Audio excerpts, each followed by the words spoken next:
At exactly 2:13 a.m., a man with 3 bullet wounds and a collapsed chest cavity was slammed onto a gurney at Mercer Valley Medical Center, and the trauma team that rushed in was already making the mistake that would kill him. Nobody looked at the night shift nurse standing near the supply cabinet. Nobody asked her opinion, nobody thought she mattered. But the dying man on that table, a Navy SEAL with blood soaking through his tactical vest, turned his head through the pain, found her eyes across the chaos, and went completely still. His cracked lips moved. "It can't be, Major Calloway. If you've ever been underestimated by someone who didn't bother to learn your name, this story is for you." Hit subscribe right now and turn on notifications, because the stories on this channel don't pull punches and they don't slow down. You will not want to miss what happens next. Drop a like on this video and tell me in the comments, what city, what country are you watching from right now? I want to see exactly how far this story travels. Let's find out together. Now, let's get into it. The overnight shift at Mercer Valley Medical Center had a particular kind of silence to it. Not peaceful, not calm, just hollow. The fluorescent lights in the ER corridors buzzed at a frequency that felt specifically designed to erode patience, and the linoleum floors reflected everything in a pale, washed-out yellow that made even healthy people look like they were dying. Claire Calloway had stopped noticing the lights months ago. She moved through the corridor with a supply cart, reloading Trauma Bay 3 the way she did every Tuesday and Thursday overnight. Methodically, quietly, the way she did everything now. Gauze rolls on the left, IV lines coiled and bagged, laryngoscope blades sorted by size, smallest to largest. She didn't need a checklist. Her hands already knew where everything went. She was 31 years old, and she looked it in the way that meant something. Not old, but used. Not worn down exactly, just someone who'd had experiences that left marks you couldn't see unless you knew where to look. There was a small scar along her left jaw that she never explained. Her knuckles were slightly thickened in the way that came from years of compression work in the field, where the floor wasn't always a floor, and the patient wasn't always stable enough to stay still. She kept her dark hair pulled back tight and didn't wear earrings on shift because earrings were a liability, and she'd learned that in a place where the words liability and death were sometimes interchangeable. Mercer Valley was a Level 2 trauma center in Denton Falls, Colorado, a mid-sized city wedged between the Rockies and the Plains. The kind of place that got everything. Car accidents off the highway, altitude sickness from hikers who'd underestimated the terrain, agricultural injuries from the ranching operations to the east, and on bad weekends, violence that arrived without warning or explanation. The ER handled it all, which meant the ER staff, theoretically, needed to be ready for anything, theoretically. In practice, Mercer Valley's emergency department ran on a rigid, almost theatrical hierarchy, and Claire sat somewhere near the bottom of it, despite the fact that she'd been a working RN for 4 years and had more actual trauma experience than most people in the building combined. That experience was not on her resume in any way that made sense to the people who'd hired her. Her nursing credentials were real. Her work history since leaving the service listed a travel nursing agency out of Denver, and before that, a private clinic in Pueblo. Clean, unremarkable, exactly the way she'd intended. The charge nurse, Roberta Finch, had made her position clear within the first week. "Your nights," Roberta had said, not unkindly, but with the particular efficiency of someone who'd already categorized Claire and filed her away. "You'll float between 3 and 4 depending on census. We don't do a lot of independent judgment here. If something's outside your lane, you grab a resident. Understood?" "Understood," Claire had said. Roberta was in her mid-40s, sharp-featured, efficient in the way that hospitals valued efficiency. She processed patients fast, delegated cleanly, kept her metrics tight. She wasn't cruel. She was just someone who'd spent 15 years building a system that worked and had no interest in watching a night shift float nurse improvise her way around it. Claire respected that, mostly. She followed the system. She stayed in her lane. She restocked the trauma bays and started IVs and documented everything with precision and caused no problems. She hadn't come to Mercer Valley to cause problems. The resident who'd taken the most visible pleasure in making her nights difficult was Dr. Marcus Webb, 28 years old, 3 months into his second year of residency, and carrying the particular confidence of someone who'd never been wrong in a way that cost him personally. He was tall, angular, always slightly rumpled in a way that read as overworked rather than careless. And he had a habit of talking about nurses in the third person, even when they were standing directly in front of him. The first time he'd done it to Claire, she'd stared at him for a moment and said nothing. The second time, same.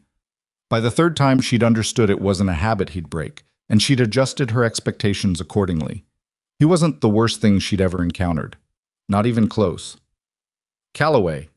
His voice from the corridor, not looking up from his tablet. Bay 3 needs a 16 gauge in room 4 when she's ready. She's been ready for 10 minutes, Claire said. I was waiting on the order. Order's in. I don't see it. He looked up then, with the particular expression of someone who was very tired and found other people's competence personally inconvenient. I put it in. I'll check again, she said, and turned back toward the nursing station without waiting for him to respond. She found the order, placed 40 seconds after he'd claimed it was already there. She didn't say anything about it. She started the IV on the patient in room 4, a 37-year-old woman with a kidney stone that was currently making her reconsider every life decision she'd ever made. And she did it on the first stick because she always got it on the first stick, and that was the kind of thing nobody noticed or commented on. This was her life at Mercer Valley Medical Center. She'd been here 7 months. She had, in that time, corrected 4 medication errors before they reached patients, identified a case of acute appendicitis that the attending had initially dismissed as muscle strain, and once talked a 17-year-old down from a panic attack so severe he'd stopped breathing effectively, using nothing but a calm voice and the particular stillness she could project when she needed to. None of it had been acknowledged. One of the medication catches had been quietly absorbed into the system without attribution. The appendicitis case had, she'd heard later, been credited to the attending who'd reconsidered his diagnosis after she'd flagged it. She was not bitter about this. Bitterness was something she'd left behind with a lot of other things. It was 2:09 a.m. when the radio traffic started. She didn't hear it at first. She was in the medication room pulling a morphine dose, logging the pull, checking the math twice the way she always did. But when she came back out into the corridor, she could see Roberta at the nursing station with her head tilted toward the radio speaker, the particular stillness in her posture that meant incoming was real. How many? Roberta said into the radio. A burst of static, then 1 critical, 1 walking wounded, ETA 4 minutes, GSW, chest and upper right abdomen, BP's in the floor, GCS 14. Get Webb, Roberta said to nobody and everybody. Get Martinez, Bay 1. The ER shifted. That was the only way to describe it. The way the energy in a trauma center changed when something real was coming. Nurses moved faster. A tech started pulling the crash cart. Someone dimmed the lights in the waiting room, an automatic response to reduce stimulation in the main space during a trauma activation. Claire put the morphine on a labeled tray and moved toward Bay 1 because that was her designated area for the night, and because moving toward it was what you did. She got there ahead of Webb. She glanced at the setup. Trauma Bay 1 at Mercer Valley was well-equipped, genuinely well-equipped. She'd give them that. Good monitors, 2 large-bore IV lines ready, the ventilator positioned and checked, the rapid infuser on standby. Whoever had set it up had done it right. She checked the decompression kit on the wall, confirmed the needles were the correct gauge, confirmed the chest tube tray was stocked, and then stepped back to the perimeter because the residents were coming in, and this was, officially, not her call. Webb arrived, still pulling on his gloves. Behind him, Dr. Sofia Martinez, the senior resident, 3rd year, someone Claire had considerably more respect for, came in fast and started reviewing the incoming vitals on the monitor. What have we got? Martinez said. GSW to the chest and abdomen, Roberta said, reading from the radio update. Mechanism consistent with high-velocity rounds. Paramedics say there's something off with his breathing, couldn't pin it down in the field. Off how? Unequal chest rise, right side. Claire looked at Martinez and watched her process that. Martinez was good. She'd catch it. The doors burst open. He came in on a gurney at speed, 2 paramedics on either side, one bagging him, one calling out numbers. BP 74/40, heart rate 132, sats dropping. We've got 2 large bores in, but output's not keeping pace. He was wearing tactical clothing, black pants, a vest that had been cut away at the shoulders to expose the entry wounds, one in the right chest, one lower, near the liver margin.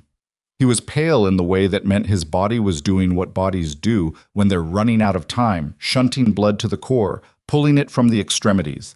the skin going the particular gray-white color that emergency medicine people learn to recognize the way other people recognize the sky before a storm. He was also, and Claire registered this without expression, a large man, 6'2" maybe, built in the way that said the military, or something adjacent to it, not the gym bulk of someone who lifted for appearance, but the functional density of someone who'd spent years doing things with his body that required it to work under pressure. His hands, even slack at his sides, looked capable. His eyes were open. That was the first thing that didn't match the vitals. With a pressure of 74, most people were not fully conscious. He was. He was scanning the room with the specific trained economy of someone who'd been in dangerous rooms before and was cataloging exit points even while bleeding out. His scan hit Claire. Stopped. She saw it. The fraction of a second where his eyes locked on her face and something shifted in them. Not recognition exactly. Something stranger.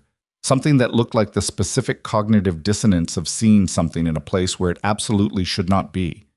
His cracked lips moved. She was 10 feet away and she read them more than heard them. Calloway? She kept her face neutral. She kept her position on the perimeter. This was not the moment for that. Webb was calling orders. Let's get a chest x-ray, get ultrasound in here, get me a second large bore on the left. We don't have time for x-ray, Martinez said, already moving her stethoscope to the patient's chest. She listened. Moved. Listened again. Her jaw tightened slightly. Breath sounds are absent on the right. Could be blood, Webb said. Could be, Martinez agreed. Could also be tension pneumo, Claire said quietly. She hadn't meant to say it out loud. It came out anyway. Trachea is deviating left. Look at his neck. Webb turned to look at her with the particular expression of someone who'd already categorized her and found her speaking outside her category irritating. I didn't ask for... His JVD is bilateral, and the deviation is visible without ultrasound, Claire said. She wasn't raising her voice. She never raised her voice. His SAT was okay in the field on 2 large bores. It's dropped since he got here without any change in blood loss. That's a clinical observation I'll make when I need it, Webb said. Thank you. He turned back to the patient. Claire looked at the monitor, O2 SAT, 84% and falling, heart rate 138. She looked at the trachea. The deviation was now, if you were looking, if you knew what you were looking for, visible without any instrument. A subtle leftward displacement that meant the pressure in the right pleural space was building and not going anywhere, and was now actively compressing the mediastinum, and if you did not relieve that pressure in the next 3 to 4 minutes, the heart would stop. She'd seen it happen. Twice. Once in a place where the only equipment she had was a 14-gauge angiocath, and whatever steadiness she could maintain while someone 2 meters away was actively trying to kill her. She looked at the decompression kit on the wall. She looked at Webb, who was calling for another ultrasound. She looked at Martinez, who was looking at the monitor with an expression that said she knew. She could see it. She was building to saying it. But she was a third-year resident, and Webb was technically running this trauma, and the hierarchy meant she had to wait another beat, 1 beat, O2 SAT, 81. The patient turned his head, found Claire again across the organized chaos of the trauma bay. His eyes were clearer than they had any right to be for a man with those numbers, and what she saw in them was not fear. It was something that looked, impossibly, like trust. Like he knew something everyone else in this room didn't. Webb said, "Let's get ready to intubate." "You intubate him right now. You're going to blow out a compressed chest," Claire said. She was already moving toward the wall kit. "He needs needle decompression. Right side, second intercostal space, mid-clavicular line, right now." "Nurse," Webb's voice had gone very flat. "Step back." "His SAT is 81 and dropping." "I said step back." Roberta moved to intercept her. "Claire, this is not your call." "I know it's not my call." She looked at Roberta directly, not with anger, just with the particular steadiness that came from having been in rooms where the cost of hesitation was something you could not undo. "But if we intubate him without decompressing that tension, pneumo first, positive pressure ventilation is going to cause complete cardiovascular collapse in under 90 seconds. I have seen it happen. I am telling you what I see." Roberta looked at Martinez. Martinez had her stethoscope off and was looking at the trachea and the monitor and the patient. Her expression had settled into the careful, controlled stillness of someone doing rapid math. "She's right," Martinez said. Webb looked at her. "Sophia." "She's right," Martinez said again, quietly, with the weight of someone who was not going to walk this back. "The deviation is visible. The SAT is in freefall with no other explanation, and if we intubate before decompressing, we're going to kill him." The monitor alarmed. O2 SAT 77. Webb stood still for one more second, then he stepped toward the wall kit. "Too slow. I was moving too slow." Claire was already there. She had the 14-gauge needle in her hand, the right needle, the right length, because she'd checked the kit before the patient arrived, the way she always checked everything. And she moved to the patient's right side, swabbed the skin at the second intercostal space, mid-clavicular, felt the landmark with her fingers, and inserted the needle with the precise, controlled pressure that came from muscle memory so deep it bypassed conscious thought entirely. The hiss was immediate, a long, sustained exhalation of air under pressure, the sound of a tension pneumothorax venting, the sound of a chest that had been about to kill a man releasing everything it had been holding wrong. The patient's oxygen saturation climbed, 81, 85, 89. His heart rate came down. 138, 129, 121. The monitor stopped alarming. The room went very quiet, not the quiet of resolution, the quiet of everyone simultaneously recalibrating. Webb was staring at her. Roberta was staring at her. The two paramedics who hadn't yet left the bay were staring at her. The tech who'd been drawing blood had stopped moving entirely. Claire taped the needle in place, checked the position, confirmed the flow of air, and straightened up. "He'll need a chest tube to follow," she said to Martinez. "Right side, standard approach. His abdomen is also going to need imaging once he's stable. The lower wound is in a concerning location for hepatic involvement." Martinez nodded. She was already reaching for the chest tube tray. "I've got it." Webb hadn't moved. "You had no authority to do that," he said. His voice was very controlled in the way that meant it was the opposite of controlled underneath. "No," Claire said. "I didn't. You went around. His saturation was 77 and you were about to intubate him," she said. Still calm. Still even. "I made a decision." "You're a floor nurse." She looked at him. Not with contempt, not with satisfaction, not with any of the things she could have felt. Just looked at him, the way she'd learned to look at people who said things that were technically accurate and entirely missing the point. "Yes," she said. "I am." She stepped back from the gurney and let Martinez work. The chest tube went in clean. Martinez was good, genuinely good, her hands efficient and her placement precise. The patient's pressure started climbing by the time the tube was secured, 88/54. Better. Not great, but better. Still needed the OR, still needed a surgeon to look at that abdominal wound, but he was no longer about to die in the next 90 seconds, which was the immediate problem that had needed solving.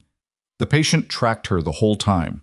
Even as Martinez worked, even as the room came back to operational rhythm, those eyes stayed on Claire with an intensity that had nothing to do with pain or shock, like she was a question he was still processing, like seeing her here in these scrubs, in this hospital, in this city, was the strangest thing that had happened to him tonight, and tonight had included getting shot multiple times. The surgical team arrived 4 minutes later. They took him fast. Efficient handoff, the kind of smooth transition that happened when everyone knew their role. Claire gave her nursing notes to the incoming circulating nurse verbally. Clear, organized, nothing missing. Before they wheeled him out, his hand moved. It was a small movement. He didn't have the strength for anything large, but his right hand came up slightly from the gurney surface. Not reaching, not grasping, just raised in her direction. She didn't respond. There was no appropriate response that wouldn't require explanation she wasn't ready to give. He went through the surgical doors. The trauma bay was quiet. Roberta looked at Claire for a long moment. Then she said, "Webb's office, 10 minutes." "I'll be there," Claire said. She finished documenting the intervention in the patient's chart. Every detail, every timestamp, every clinical finding that had preceded her decision, with the same precision she'd applied to everything else tonight. Not defensively, just accurately, because accuracy was what she had to offer, and she offered it whether or not anyone was watching. Webb's office was technically a shared resident workspace, a narrow room off the main corridor with 2 desks and a window that looked at a concrete wall. He was already sitting when she got there, and Roberta came in behind her and closed the door. "You stepped outside your scope," Webb said. "I performed a needle thoracentesis on a patient in cardiac crisis. That is outside." "I know what it's outside," she said. He looked at her. "Where did you even learn to do that? Travel nursing?" It was such a specific kind of condescension. The absolute certainty that her competence had to have a small, explainable origin. That she was an anomaly to be catalogued rather than a person with a history. "It's in the ACLS protocol under tension pneumothorax," she said. "I've been trained in emergency needle decompression." "Through what training pathway?" "An advanced one." He waited for more. She didn't give him more. "I'm recommending a formal review of tonight's incident," Webb said. "Scope of practice violation, unauthorized intervention in an active trauma." "The patient is alive," Claire said. "That is not—" "I know it's not the point," she said. "Write your review. I documented everything in the chart. If anyone wants to have a conversation about the clinical timeline, I'm available." She left before he could respond because the alternative was staying in that room and saying things she'd decided a long time ago weren't worth saying. Roberta caught her in the corridor. Her expression was complicated.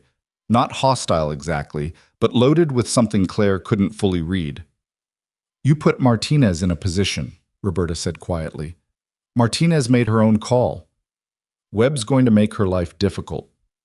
Webb was about to intubate a man with a tension pneumothorax, Claire said. She kept her voice low, not because she was angry, but because the conversation deserved precision. "I understand the implications. I understand the chart is going to be reviewed, and I understand what a scope of practice complaint can do to a nursing license. I made the call I made." Roberta looked at her for a moment.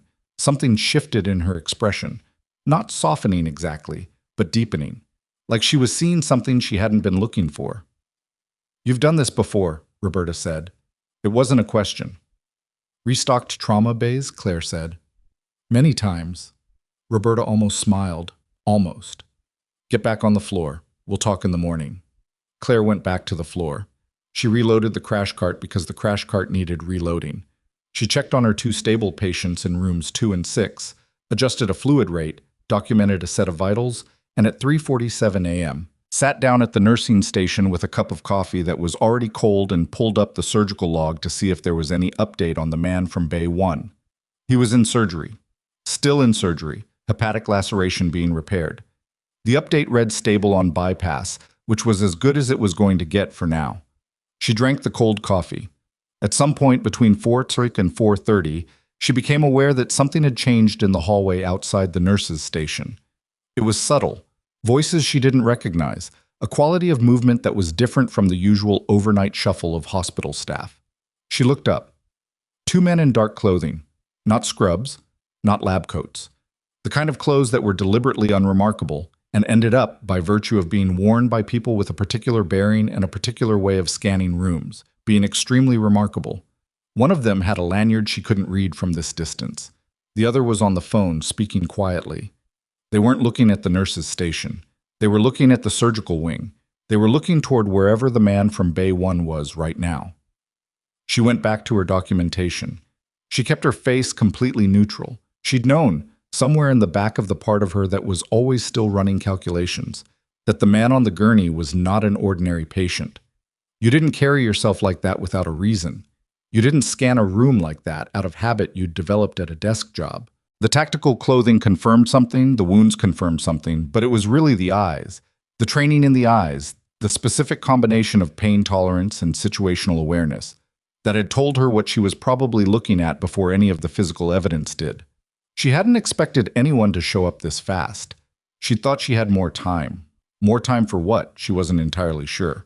More time to be just Claire Calloway, night shift nurse at Mercer Valley Medical Center, invisible and unremarkable, and exactly where she'd decided to be. The man's lips on the gurney. The impossible recognition in his face. Calloway?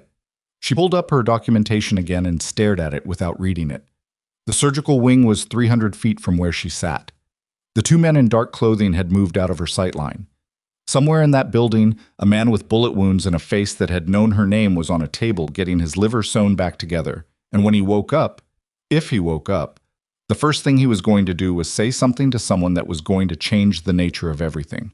She had made the decision to save his life without hesitation. What came after that decision was a different question. Her radio crackled. Another incoming. Drunk driver on Route 9, minor injuries, 20-minute ETA. She stood up, pushed the cold coffee aside, and went to prep Bay 3. This was her job. She did her job. Down the hall, behind surgical doors, a man who knew her real name was fighting toward consciousness. And the two men who'd arrived without announcement and hadn't spoken to a single member of the nursing staff were standing somewhere in this building, waiting. Her hands were steady when she laid out the supplies. They were always steady. That had never been the problem. The drunk driver from Route 9 turned out to be a 22-year-old with a lacerated forearm and the particular combination of shame and bravado that young men wore when they'd done something catastrophically stupid and weren't yet sure if they were going to own it. Claire cleaned the wound, got the suture tray ready, documented the mechanism of injury, and let him talk because talking was what he needed, and listening cost her nothing. "I wasn't even that drunk," he said. She said. "Like, I felt fine." "They usually do," she said, and handed the suture tray to the resident who came in to close the laceration, and went back to her other tasks. By 5:30 a.m., the ER had settled into the particular exhausted rhythm of late overnight. Not quiet, never actually quiet, but slower. The worst of the night had passed and the morning rush hadn't started, and there was a window, maybe 90 minutes, where the staff could breathe. She was updating discharge paperwork when Roberta appeared at the nursing station and set a paper coffee cup down in front of her without comment. Claire looked at it, then at Roberta. "From the good machine," Roberta said, "not the floor one." It was, in the language of nursing staff relationships, a significant gesture. Claire accepted it without making it into more than it was. "Thank you." Roberta sat down in the adjacent chair, which she almost never did at the nursing station. She was usually moving, managing, adjusting some lever of the department's operations. Sitting meant she had something to say that required stillness. "Webb filed the incident report," Roberta said. "Scope of practice violation. He submitted it before he left at 5. Claire wrapped both hands around the coffee cup. "I expected that. The board will flag it for review. That means your nursing license is technically under scrutiny until they close it. I know how the process works." Roberta looked at her sideways. "Do you?" "Yes." A pause. The kind where the other person was deciding whether to push through the door they'd just found. "Needle decompression under field conditions," Roberta said. "That's not something you learn in a simulation lab." "It can be." "Claire." She drank the coffee. It was genuinely better from the good machine. Less burnt, less watery, the kind of small quality difference that mattered when you were 16 hours into a shift and running on nothing else. "What happened to him?" she asked. Not because she didn't know the question she was deflecting, just because it was also a question she actually wanted answered. Roberta accepted the redirect. For now. "Out of surgery as of 40 minutes ago, liver lac repaired, chest stable. They'll keep him sedated through the morning. He's going to live." A beat. "Because of what you did in Bay 1. Because Martinez placed the chest tube correctly after I decompressed. Don't do that." "Do what?" "That thing where you make yourself smaller," Roberta said. "You identified it. You called it. You acted when Webb was going to make the wrong move. You don't get to then say it was someone else." Claire set the cup down. "I'm not making myself smaller. I'm being accurate. It was a team outcome." Roberta studied her for a moment with an expression that was equal parts frustration and something else, something quieter. "The two men who came in around 4, she said. "They're still here." Claire kept her face still. "They spoke to the surgical team about 30 minutes ago," Roberta continued. "Dr. Anand said they had federal credentials. He didn't specify which agency. People with federal credentials show up at hospitals sometimes. They asked about the nursing staff who was present during the initial trauma intervention," Roberta said. "Specifically, they asked who performed the needle decompression. The fluorescent light above the nursing station buzzed once, a little louder than usual, then settled." "What did you tell them?" Claire asked. "I told them I'd need to verify their credentials before releasing any staff information." Roberta paused. "They're going to be back, probably within the hour." Claire nodded. "Once." "Is there something I should know?" Roberta asked. Direct, but not unkind. The question of a person who'd spent 20 years watching humans under pressure and had learned that what they didn't say was usually more important than what they did. Claire thought about the man's eyes on the gurney. the particular quality of recognition in them, the way her name, her real name, the name she'd stopped using in any context that connected her to Mercer Valley Medical Center, had formed on his cracked lips without hesitation. "There might be," she said. "I don't know yet." Roberta waited. "I need to get through the end of this shift," Claire said. "That I can give you," Roberta said. She stood, picked up her own coffee, and paused with her back half turned. "Whatever it is, I've been in this department for 19 years. I've seen people running from things they should have faced and people hiding things that weren't wrong to hide. You don't read like the first kind." She left before Claire could respond to that. Claire looked at the paperwork in front of her, at the cursor blinking in the documentation field, at the small rectangle of night sky visible through the window at the end of the corridor, which was beginning, at its very edge, to lighten. She had about 40 minutes before the two men with federal credentials came back. She used them to finish her documentation, conduct a final assessment on her two remaining patients, and brief the incoming day shift nurse, a steady woman named Petra, who asked no unnecessary questions and received report with efficient nods, with the precision she applied to everything. When the handoff was complete and her tasks were done, she changed out of her scrubs in the locker room, pulled on her jacket, and walked toward the main exit. She almost made it. "Ms. Calloway." The voice came from the waiting area just off the main ER corridor, the small cluster of chairs where overnight visitors sometimes slept upright, heads tipped against the wall. The two men were there, not sitting, standing in that specific way that communicated they'd been waiting and had expected to wait as long as necessary. The one who'd spoken was in his late 40s, broad across the shoulders, with close-cropped gray hair and the kind of face that had been weathered into angles by years of outdoor exposure. He held up a credentials wallet. She read it from 5 feet away without moving closer. Department of Defense, Office of Special Investigations. The second man was younger, early 30s, and said nothing, which meant his job tonight was to watch rather than talk. He was watching her hands. "I'm Marcus Delvey," the older man said, putting the credentials away. "This is Agent Sorrell. We'd like a few minutes." "I'm off shift," she said. "I know. This won't take long." She looked at him.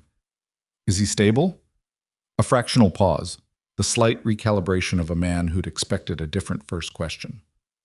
"Yes, he came through surgery well. He's going to make a full recovery." "Good," she said, and meant it with every part of her. "We know what you did in that trauma bay," Delvey said. "We reviewed the chart, the monitor recordings, the witness accounts. What you did saved his life." Martinez placed the chest tube. "Ms. Calloway." His tone shifted slightly. Not harder, just more direct. "We know who you are." The waiting area was empty except for the three of them. Down the corridor, the day shift was coming alive. Voices, movement, the particular cadence change of a new team taking over a department. Nobody was paying attention to the corner where she was standing. She looked at Delvey for a moment, then she said, "Then you know I'm a nurse at this hospital, and I've got about 30 hours of sleep to catch up on." "We know you're Major Claire Calloway, retired," he said. "United States Army. Trauma surgery specialist, 2 combat deployments, classified operations in 3 theaters, decorated 4 times. You left the service voluntarily 3 years ago, and have been working civilian nursing since." Sorrell, the younger agent, still hadn't spoken, still watching her hands. "You left a lot of capability behind when you walked out," Delvey said. Not an accusation, just an observation he seemed to have been sitting with. "People retire," she said. "They do." He nodded. "The man you saved tonight, he knows you. He said your name in the field when the paramedics were stabilizing him. He said it again in recovery when the anesthesia started wearing off." She said nothing. "Commander Rafe Weston," Delvey said. "Naval Special Warfare. You treated him in the field 7 years ago, a situation I'm not at liberty to describe in this location." 7 years ago. She didn't need the name to put the face in the right context. She'd recognized him on the gurney, recognized the structure of him, the way he held pain, and she'd filed it away because the filing away was something she'd gotten very efficient at. There had been a ridge at approximately 9,000 feet elevation and a situation that had lasted 14 hours, and at the end of it, 2 men who should have died had not died, and she'd climbed out of that valley with blood on her hands and a commendation she'd never asked for. "He asked for you," Delvey said. When he was clear enough to ask for anything, he asked whether the nurse from the trauma bay was still here. Something moved through her that she didn't name. "I'm not in a position to visit patients," she said. "I'm off duty, and I'm not his assigned nurse." "We're not asking you to visit him," Delvey said. "We're asking you to be aware that the situation that brought Commander Weston to this emergency room tonight is not resolved. He was on an active operation. The people who shot him are still operating in this area." She went very still. "Denton Falls," she said, "and surrounding counties." He reached into his jacket and produced a card. Plain, federal, no logo beyond the agency seal. "We may need your assistance. Given your background and given that Commander Weston specifically requested—" "I left that background behind," she said. "I made a clinical decision tonight because a patient was going to die, and I had the knowledge to prevent it. That's the beginning and end of my involvement." "I understand that's what you'd prefer," Delvey said. She took the card anyway, because refusing it would have been its own kind of statement, and she wasn't ready to make statements yet. "Get some sleep," he said. "We'll be in touch." She walked out of the hospital into the early morning, the sky now fully pink and gold in the east, the air cold and thin. The way Denton Falls air was always cold and thin, carrying the particular clean bite of altitude that she'd actually come to value over the years. Her car was in the staff lot, a 6-year-old Subaru with a cracked passenger side mirror she kept meaning to replace and hadn't. She sat in it for a moment without starting the engine. Rafe Weston. She hadn't said his name out loud in 7 years. She wasn't going to say it out loud now. She started the car and drove home. She slept 5 hours, which was about what she could manage, and woke up to 3 text messages from an unknown number that turned out to be Delvey, or someone on Delvey's team, sending her an address and a time, and the words "informal, your choice, coffee, if you want it." She looked at the messages for a long time. Then she put her phone face down on the kitchen table and made actual breakfast, eggs and toast, the kind of meal she usually skipped on overnight turnarounds because her appetite ran on a delayed schedule that didn't sync with daylight. She was halfway through the eggs when her phone rang. Unknown number, different from the texts. She answered because she had a feeling that not answering was going to accomplish approximately nothing. "Major Calloway." The voice was rough at the edges in the way of someone operating through significant medication, but underneath it, steady, unmistakably steady. She set down her fork. "You shouldn't be calling anyone right now," she said. "You're post-op. You should be sleeping." "I've been post-op before," Rafe Weston said. "Sleeping's overrated." Spoken like a man with a repaired liver laceration who hasn't met his surgical team's actual expectations yet. A sound that might have been a laugh, abbreviated by pain. "You sound exactly the same." "I'm not," she said. "No." A pause. "I know. I heard what you left." Something careful in his voice around the word "left." Not probing, just acknowledging. "I wouldn't have called except that there's a situation I'm not sure Delvey's people are framing correctly." "Weston, 7 years ago you made a call that kept 2 of my guys alive," he said. "I'm not calling in a debt. I don't work that way. I'm calling because I woke up, and the first person I asked for was you, and that's not a coincidence I'm willing to ignore." She stood up from the kitchen table and moved to the window. The street outside was an ordinary mid-morning Denton Falls street, a woman walking a dog, a FedEx truck double parked, 2 houses down, someone running a leaf blower for reasons that didn't make sense in early October. Normal. Completely normal. "The operation," she said. "What kind of exposure does Denton Falls have?" "The kind that doesn't stay contained," he said. "The kind that ends up in ERs. "And the people who shot you?" 3-person team. "They didn't get what they came for." A beat.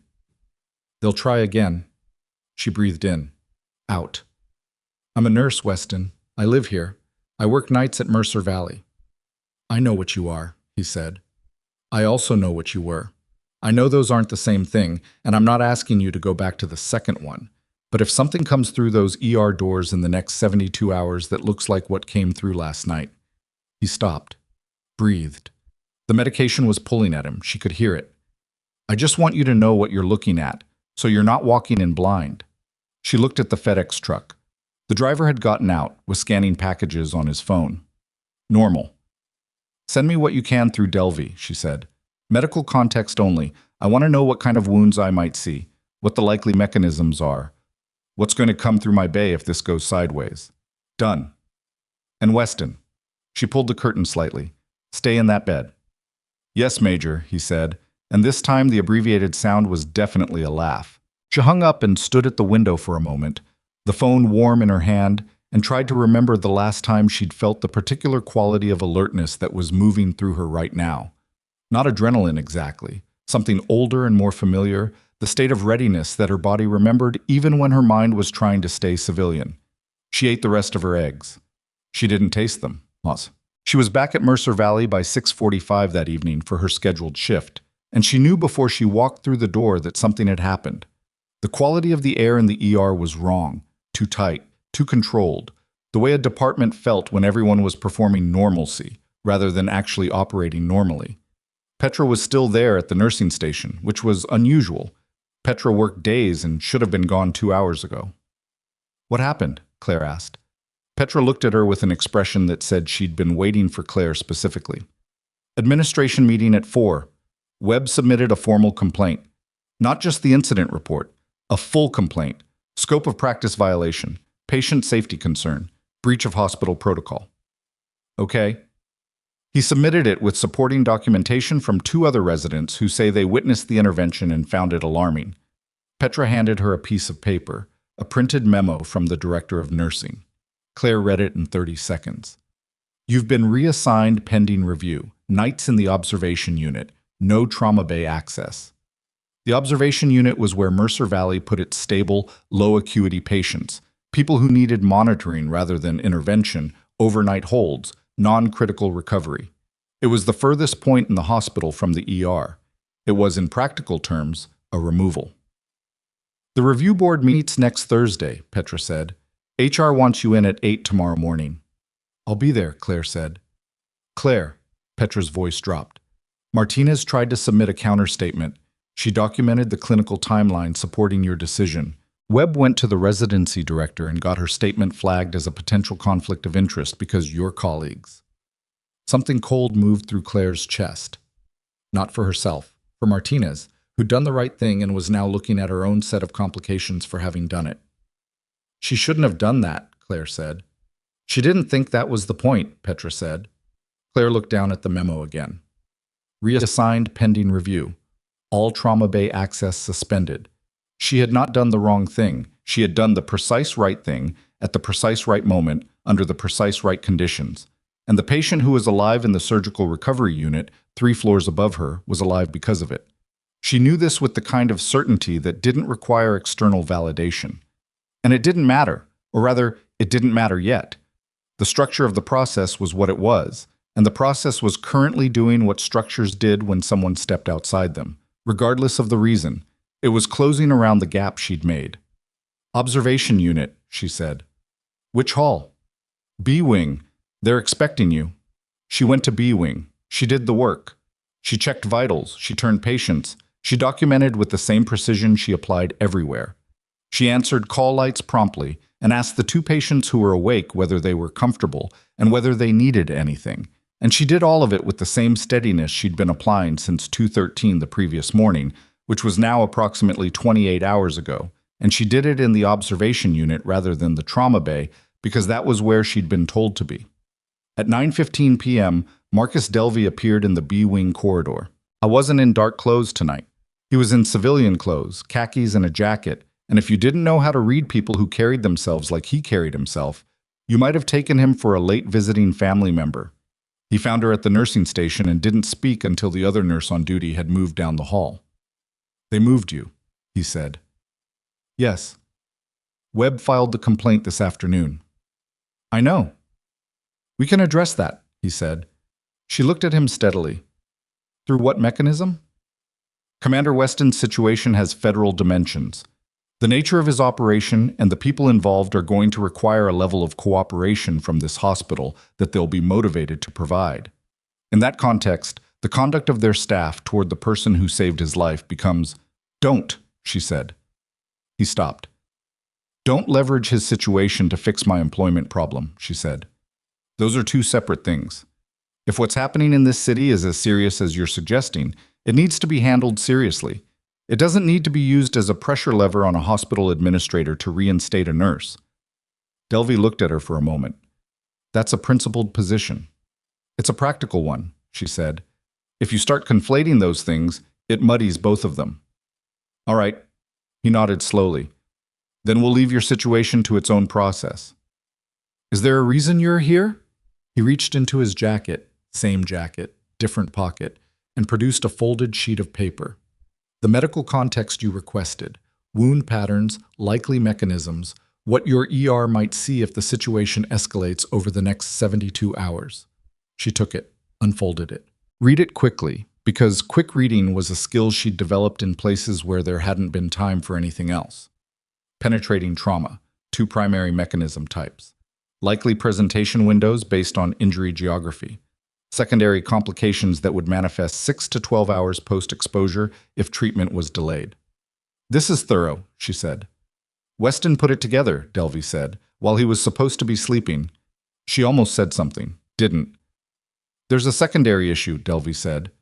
His voice shifted slightly, not softer, but differently weighted. The 3-person team that hit the commander's position last night. We've tracked one of them to a location in Denton Falls. We think he's wounded. Not critically, but significantly enough that he'll need medical attention within the next 24 hours. She understood immediately. You think he comes here? Mercer Valley is the closest level to where we've tracked him. If he's trying to stay low, he won't go to a facility where his injuries would trigger a mandatory report, so he won't go to Valor General. They have an agreement with local law enforcement that flags tactical wounds. Mercer Valley doesn't have that agreement yet. A pause. He'll come here. Probably overnight. Probably between 2 and 4 a.m. when census is lowest and staff is thinnest. She looked at the paper in her hands, then at the B-Wing corridor, then at Delvey. I'm in the observation unit, she said. Reassigned. No trauma bay access. I know. So even if you're right about the timing and the location, I won't be the one in the bay when he comes in. No, Delvey said. Webb will be. The fluorescent light in B-Wing was the same frequency as the one in the ER corridor, and it buzzed with the same specific persistence, and Claire had stopped noticing it months ago, but she noticed it now. Webb would be on. Webb, who had almost intubated a man with a tension pneumothorax because he was following textbook sequencing instead of reading the patient in front of him. Webb, who had spent the afternoon filing formal complaints against a nurse who had done the right thing, because the right thing had happened outside the boundary of what he controlled. And if Delvey was right, if a wounded operative came through those doors tonight, carrying injuries that required reading rather than protocol, requiring the specific kind of clinical instinct that came from having seen these wounds before, in contexts where the textbook was a secondary resource at best. What kind of injuries, she asked. The wounded one. Fragment wounds, we think. Possibly a through and through to the right thigh. He was moving with a significant limp on the surveillance footage. Delvey paused. And likely a blast-related concussion component. If the thigh wound nicked the femoral or one of the major branches, he may be in a worse state than he knows.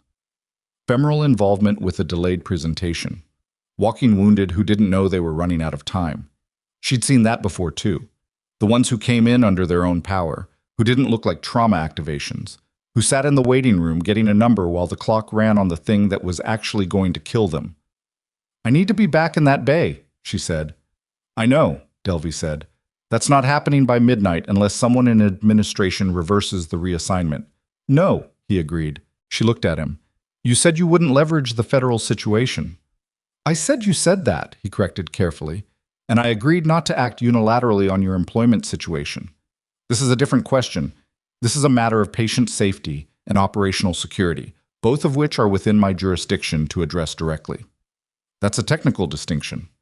Most important distinctions are, he said. The call light in room B4 blinked on. She held up one finger to Delvey, walked down the hall, checked on the woman in B4 who needed to be repositioned, adjusted the pillow, documented the interaction, and walked back. 35 seconds. Delvey was still there. If you act through your jurisdiction and it results in my reinstatement, that's going to look like exactly what I said not to do, she said. It's going to look like what it is, he said. A federal agency requesting the reinstatement of a clinically qualified staff member for patient safety reasons connected to an active operation. Webb will appeal. Webb can appeal whatever he wants. She folded the paper Weston had prepared and put it in her pocket. What time? The surveillance window puts him at the 2 to 4 range, maybe earlier if the wound's progressing faster than we've estimated. And your people will be in the vicinity, Delvey said. Not in the building, not visibly. We need him to present voluntarily. If he sees federal presence, he goes to ground and we lose him. He needs to walk through those doors on his own. And if he comes in and Webb misses the vascular compromise, then we have a problem, Delvey said, that goes beyond this hospital. She looked at the B-wing corridor, room B4, room B6. The nursing station with its stack of paper charts, because the observation unit still ran on hybrid documentation, one of the hospital's many small inefficiencies that nobody had gotten around to fixing. She thought about Webb's face when he'd looked at her in the trauma bay, the flat certainty that she was outside her lane, the complete absence of any acknowledgement that the lane she was in and the lane she'd come from were not the same lane. She thought about Martinez, who'd submitted a supporting statement and had it flagged as a conflict of interest. She thought about a man in a surveillance image, limping through Denton Falls with a wound that might be quietly killing him, heading toward an emergency department where the person with the most relevant experience in the building had been reassigned to a hallway that didn't have a trauma bay. "I'll be here," she said. "Wherever they put me, I'll be here." "I know," Delvey said. He left the way he'd arrived, without announcement, without disrupting the B-wing overnight rhythm, just a man in khakis who'd been visiting and was now not visiting. Claire went back to the nursing station. She pulled out the folded paper. "Read it again, more slowly this time, not for the overview, but for the details. The specific vascular anatomy involved, the presentation windows, the indicators that would be visible on a physical exam if you knew to look for them. She'd treated injuries like these before, in a different life, in a different context, with different equipment and different stakes and the same hands." At 11:47 p.m., her phone buzzed. Unknown number. She answered. "He's moving," Delvey said. "Earlier than projected. Surveillance lost him 4 blocks from the hospital." She was already standing. "I'm in B-wing," she said. "I know," Delvey said. "Administration is calling the charge desk right now." She heard Roberta's voice from down the hall. Roberta, who'd stayed late again, who was apparently always here, on the phone at the main nursing station. A short conversation. Then Roberta appeared at the B-wing entrance. Her expression was complicated. Not surprised, not pleased, just the expression of someone who'd seen enough in 19 years to know that the shape of a situation could change very fast when larger forces decided it needed to. "They're putting you back in the bay," Roberta said. "Okay," Claire said. "Webb doesn't know yet. He'll know when he gets there." "Claire," Roberta paused. "What's coming?" She looked at Roberta, at the 19 years in her face, the competence, the willingness to ask the question directly rather than pretend she hadn't noticed something was happening. "I don't know exactly," Claire said honestly. "But when it gets here, I need to be the one in that room." Roberta held her gaze for 3 seconds. Then she nodded once, turned, and walked back toward the main nursing station. Claire followed her. She was halfway down the corridor, moving toward Trauma Bay 1, when the ambulance bay doors slammed open. Not the automatic slide of a normal arrival, the hard impact of doors taken at speed, the paramedic's voice already going, 34-year-old male, walk-in converted to code 3, BP's dropping fast, right thigh trauma. He walked in off the street and went down in the waiting room. She was running before the gurney cleared the threshold. Behind her, she heard Webb's voice from the residence corridor. "What's going on?" And then his footsteps, and then nothing else mattered because the man on the gurney was the color of old chalk, and his right thigh was wrapped in a field dressing that was soaked through, and his eyes were open but glassy, and the monitor the paramedic had clipped him to showed a heart rate of 144 and a pressure that was incompatible with how long he'd apparently been walking around. She looked at his face. She'd never seen him before, but she knew exactly what she was looking at. And across the trauma bay, Marcus Webb was pulling on gloves with the expression of someone who was about to tell her to step back. She reached the gurney first. Not by much. Webb was fast when he wanted to be, and he wanted to be tonight. Maybe because he already sensed that she was back in this bay, and that fact required him to establish authority quickly. But Claire had the 2-second advantage of having been moving before anyone else in the room had fully registered what was happening, and 2 seconds, in a trauma bay, was everything. She got her hands on the field dressing before he did. "Step aside," Webb said. His voice had the flatness again, the particular tone he'd been sharpening for 24 hours now, since the incident report, since the formal complaint, since whatever version of events he'd been telling himself. Right thigh, vascular compromise. He's been bleeding out for hours, she said, not to Webb, but to the room, to the tech, to the other nurse who'd come in from the corridor, to anyone who was listening and could act. Get me a tourniquet and a pressure bag on whatever's running. His pressure is 62 on the monitor. That's not a walk-in injury presentation. That's a man who's been compensating and just stopped compensating. Calloway. Webb was at her elbow. You are not the treating physician on this patient. No, she agreed, and kept her hands on the field dressing, assessing by feel what the dressing was covering. The soaked-through fabric told her flow rate. The position told her the wound location.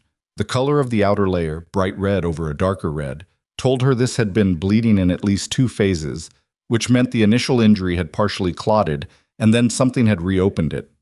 Walking reopened it. Walking 4 blocks to this hospital had reopened it. Get me a tourniquet, she said again, and the tech moved because the tech was looking at the monitor, and the monitor was saying things that overrode whatever hierarchy. Confusion was happening between the 2 people standing over the patient. I'm pulling you out of this bay, Webb said. Then pull me out, she said. But first tell me your plan for the femoral. A half-second of silence. His wound is in the proximal thigh, she said. The field dressing was applied below mid-thigh, which means whoever wrapped him in the field didn't have imaging and guessed low. If the bleed is at or above the femoral triangle, that tourniquet placement is going to be inadequate. You need junctional control before you can do anything else. And junctional control at the femoral triangle in a hypotensive patient means you have approximately, she looked at the monitor, 4 minutes before he arrests. Webb looked at the monitor. He looked at the patient, at the gray chalk face, the shallow breathing, the pressure that was now reading 58. He looked at her, and she watched him do the math. Not the clinical math. He was working on that. She could see it. He wasn't incompetent. He was just slow in the specific way that people were slow when they'd been trained to reach for protocol before reaching for the patient. She watched him do the other math. The math of whether losing this patient in front of a room full of witnesses was a worse outcome than letting a suspended nurse touch his case. Junctional tourniquet, he said to the tech. Not to her. Get me a JTT kit. We don't have a JTT kit, the tech said. This is a civilian ER. Webb looked at the tech with an expression that said he had not known that and did not appreciate learning it now. Pressure packing, Claire said. Proximal wound control with manual pressure while you get vascular on the phone. You need a surgeon in this room inside 3 minutes, not a phone consult. A surgeon physically present, because if I'm right about where this bleed is, he's going in the OR. I know he might need the OR. He needs it now, she said. Not might, now. The patient chose that moment to move. It wasn't much, his right hand, sliding slightly off the edge of the gurney. But it was the movement of a person whose body was beginning to disengage from voluntary control. And everyone in the room who knew what that meant registered it simultaneously. Webb reached for the phone. Claire reached for the wound. She peeled back the field dressing with the controlled speed of someone who'd done this in conditions where the floor was moving and the light was wrong, and the patient was someone she knew personally. The wound underneath was a through and through. Entry lateral, exit medial, the exit wound larger, and the exit wound was weeping in a way that confirmed her assessment. The femoral was involved, one of the larger branches at minimum, and the clot that had been holding things together for however long this man had been walking around Denton Falls with a gunshot wound in his thigh was now failing in real time. She applied proximal manual pressure with both thumbs, positioned above the inguinal ligament, pressing into the femoral triangle with a force that required her to lean her body weight into it, which she did. Because adequate pressure on a femoral bleed was not a delicate gesture. It was a sustained application of force that most people underestimated until they'd done it correctly once. The patient made a sound, low, guttural, not quite a scream, the sound of someone in extreme pain who'd been suppressing it for so long they'd used up whatever reserve was left. I know, she said quietly. I know. Stay with me. His eyes found her face, glassy, unfocused, but looking. You're in a hospital, she said. Still quiet, still calm, pitched for him rather than the room. You came to the right place. Stay awake. His lips moved. She didn't catch it, didn't try to. Webb was on the phone. She could hear fragments, vascular surgery, femoral involvement, hypotensive, yes now, not in 5 minutes. The irritation in his voice was the irritation of someone being told things he didn't want to hear, and she registered that the vascular surgeon was apparently not immediately available and that there was going to be a delay. And she filed that information and kept her thumbs where they were and kept her weight on them. "What's his pressure?" she asked the tech. 54. Too low. They were losing ground. "Push the crystalloid faster and get O-neg on the rapid infuser," she said. "If vascular's not here in 3 minutes, we're doing damage control in this bay." "We are not doing damage control in," Webb started. "Then get me a surgeon in 3 minutes," she said. He went back to the phone. The next 90 seconds were the particular kind of controlled chaos that people who'd never worked trauma thought of as panic, and people who had worked trauma understood as focus. The noise, the movement, the multiple simultaneous actions happening in a room that felt too small for all of them. And underneath it all, the single fixed point of a nurse with her body weight pressing against the place where a man's blood was trying to leave him. Her arms were burning at 3 minutes. She didn't move. At 3 minutes and 40 seconds, Dr. Yolanda Marsh came through the trauma bay door at a pace that suggested she'd run from the surgical suite, which she probably had. She was 43, short, with reading glasses pushed up on her forehead that she never seemed to actually use for reading, and she was the best vascular surgeon Mercer Valley had, a fact Claire had determined in her first month based purely on how the other surgeons talked about her cases. Marsh took in the room in 2 seconds. Her eyes went to Claire's hands, to the position, to the monitor. She crossed to the gurney without speaking to Webb. "Talk to me," she said, to Claire specifically. "Through and through, proximal right thigh, exit wound medial, strong suspicion for femoral branch involvement at the triangle," Claire said. "He's been ambulatory since injury, walked in off the street. Pressure was 62 on arrival, now 54. 2 large bores, O-neg running, manual proximal compression. Since," she glanced at the clock, 4 minutes 20. Marsh was already gloved, already feeling around Claire's hands without displacing the pressure. Her fingers moved with the economy of someone reading what her hands could tell her faster than imaging could. "He needs the OR," Marsh said. "Now." "I know," Claire said. "Keep that pressure exactly where it is until we transfer." Marsh looked at Webb. "Call the OR. Tell them I'm coming up with a femoral lac. Get me a vascular tray and a perfusionist on standby." Webb made the call. The transfer happened fast. Fast in the way that things happen fast when a surgeon who knew what she was looking at decided they needed to happen fast, which was a different quality of fast than any other. Claire maintained the compression until the OR team took over, walking alongside the gurney to the elevator bank, keeping her hands in position, which was an awkward and physically demanding thing to do while moving, and nobody commented on it because the alternative was worse.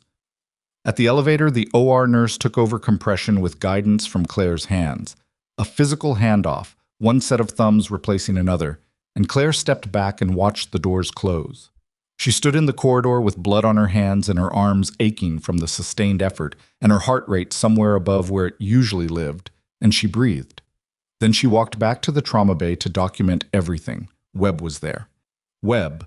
I was sitting on the stool near the supply counter, his gloves off, his posture carrying the specific quality of a person who had been in a room where things happened faster than they'd expected, and was now reassembling their sense of having been in control. He looked at her when she came in, then at her hands, then at her face. He didn't say anything for a moment. She moved to the sink, washed the blood off, dried her hands, pulled on fresh gloves for documentation purposes, and sat at the bay's workstation. "The complaint stands," he said. She looked at the screen, started typing. "I'm not withdrawing it," he said. "What you did with the first patient, that was outside your scope regardless of the outcome. Tonight is separate." "Tonight you called for vascular and got a surgeon here in time," she said. "Document it accurately." "I intend to." "Good." She kept typing. "So will I." He left. She finished the documentation. Everything, every timestamp, every clinical finding, every decision point, and submitted it at 12:34 a.m. Then she sat for a moment in the trauma bay, which was being cleaned around her by 2 techs who moved with the professional efficiency of people who'd cleaned up worse, and she looked at the place on the gurney where a man she didn't know had come in off the street with a wound that had been killing him by degrees and was now, presumably, getting his femoral repaired on a table 3 floors up. She thought about what Delvey had said. He walks through those doors on his own. They'd needed him to present voluntarily. He had. What happened next was not her problem. Her radio crackled. Bay 1, can you take a pediatric? Febrile seizure, mom's pretty upset. Copy, she said, and stood up and went to meet them. At 3:20 a.m., Delvey came back. This time he didn't find her at the nursing station or in the corridor. He came to Bay 3, where she was finishing up with a 60-year-old with a hypertensive crisis who was stable and annoyed and wanted to know why it was taking so long, and Delvey stood in the doorway until she finished and came out to meet him. His expression was different. She'd known him for less than 24 hours, which was not a long time, but she'd spent years learning to read faces quickly, and what she read in his right now was not the controlled professional neutrality of earlier. It was something more pressured, something that had weight behind it. Weston's awake, he said. I know. He called me. Not about that. He looked down the corridor, then back at her. He's asking for a debrief. Not with my team. With you. I'm on shift. I know, this can wait until morning, but there's something else. He lowered his voice, and she noticed, not that he stepped closer, but that the volume dropped, the way voices dropped, when the content required it. The man from the OR, the one you stabilized tonight. What about him? He's talking, Delvey said. Marsh got him through the repair. He came out of anesthesia 40 minutes ago, and he's talking. Not to us. He doesn't know we're here yet, and we want to keep it that way for another hour. He's talking to the nurses. Normal post-op conversation. A pause. He mentioned the operation. He mentioned what they were looking for. He mentioned a name. She waited. The name is connected to this hospital, Delvey said. She went still. He let that sit for a moment, watching her process it. Connected how? She asked. We don't know the full shape yet, but if it's what it looks like... He stopped, started again. The operation that got Weston shot wasn't random. The target was specific, and the information that put the team on the target's location, the intelligence that placed Weston's unit at that position at that time, came from somewhere local. She looked at him. You're saying there's a source inside Denton Falls. I'm saying the man in your surgical recovery unit just said a name that belongs to someone with staff credentials at this hospital. The fluorescent light in the corridor did its thing, buzzed, settled. Who? She asked. I can't give you a name yet, he said. Not until we've verified. But I need you to understand that as of right now, this situation has moved from active injury response into active investigation. And your position in this hospital... My position in this hospital is suspended pending review, she said. That's going to change, he said, by morning. You said you weren't going to leverage. This is not about your employment. His voice was precise. This is about the fact that we have a potential intelligence source operating from within Mercer Valley Medical Center. And I need someone I can trust inside this building who knows how to move without being noticed and who already has operational history with my principal. She looked at him for a long time. I'm a nurse, she said. Not a deflection this time, a statement of actual fact that contained within it a genuine question about what he was asking her to be. Tonight you were a nurse who held manual compression on a femoral bleed for 4.5 minutes and walked a gurney to an elevator to maintain it, he said. I've seen fewer people with less divided attention. That's my job. I know, he said. I'm asking you to do it in a slightly larger context. She leaned against the corridor wall. The wall was cool through her scrubs. Down the hall, the tech was restocking Bay 1. The sounds of organized replacement, drawers sliding, packaging rustling, the routine maintenance of readiness that never stopped in an ER regardless of what had just happened. What are you actually asking? She said. Morning shift, he said. Go home, sleep 2 hours, come back. Weston is going to request a consult. His surgical team will flag it as a routine nursing follow-up, standard post-op welfare check. You'll be on his chart as authorized. Because he requested you specifically, and because Dr. Marsh co-signed the consult request on clinical grounds, she says you have trauma field knowledge that's directly relevant to his recovery. A beat. She was very clear about the clinical grounds. She did not appear to require encouragement. She thought about Marsh, who'd come through those doors running and had put her hands next to Claire's without a second's hesitation, and had taken the information Claire offered without questioning where it came from. Some people recognized competence independent of credentials and acted accordingly. "And while I'm doing the consult," she said. "You listen," Delvey said. "You talk to him. He's going to want to talk. He's going to want to tell you things he's not telling my team yet, because you're the person he trusts in this building, and that trust is 19 years old and combat tested." He paused. "I'm not asking you to run an operation. I'm asking you to sit next to a man you saved twice and let him tell you what happened." She looked at the ceiling. "The staff member whose name came up?" "Yes. If it's accurate, it means someone in this hospital has been providing operational intelligence to a hostile party, and that the attack on Commander Weston's unit was a result of that intelligence." His voice was level, but underneath it she could hear the particular weight that went with saying that out loud. "It means people died because of information that came from here." The corridor was quiet.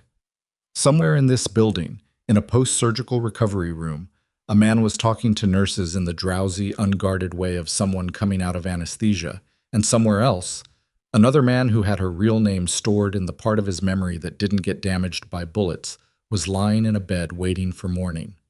"I'll be back at 6, she said. Delvey nodded. "And Delvey," she pushed off the wall.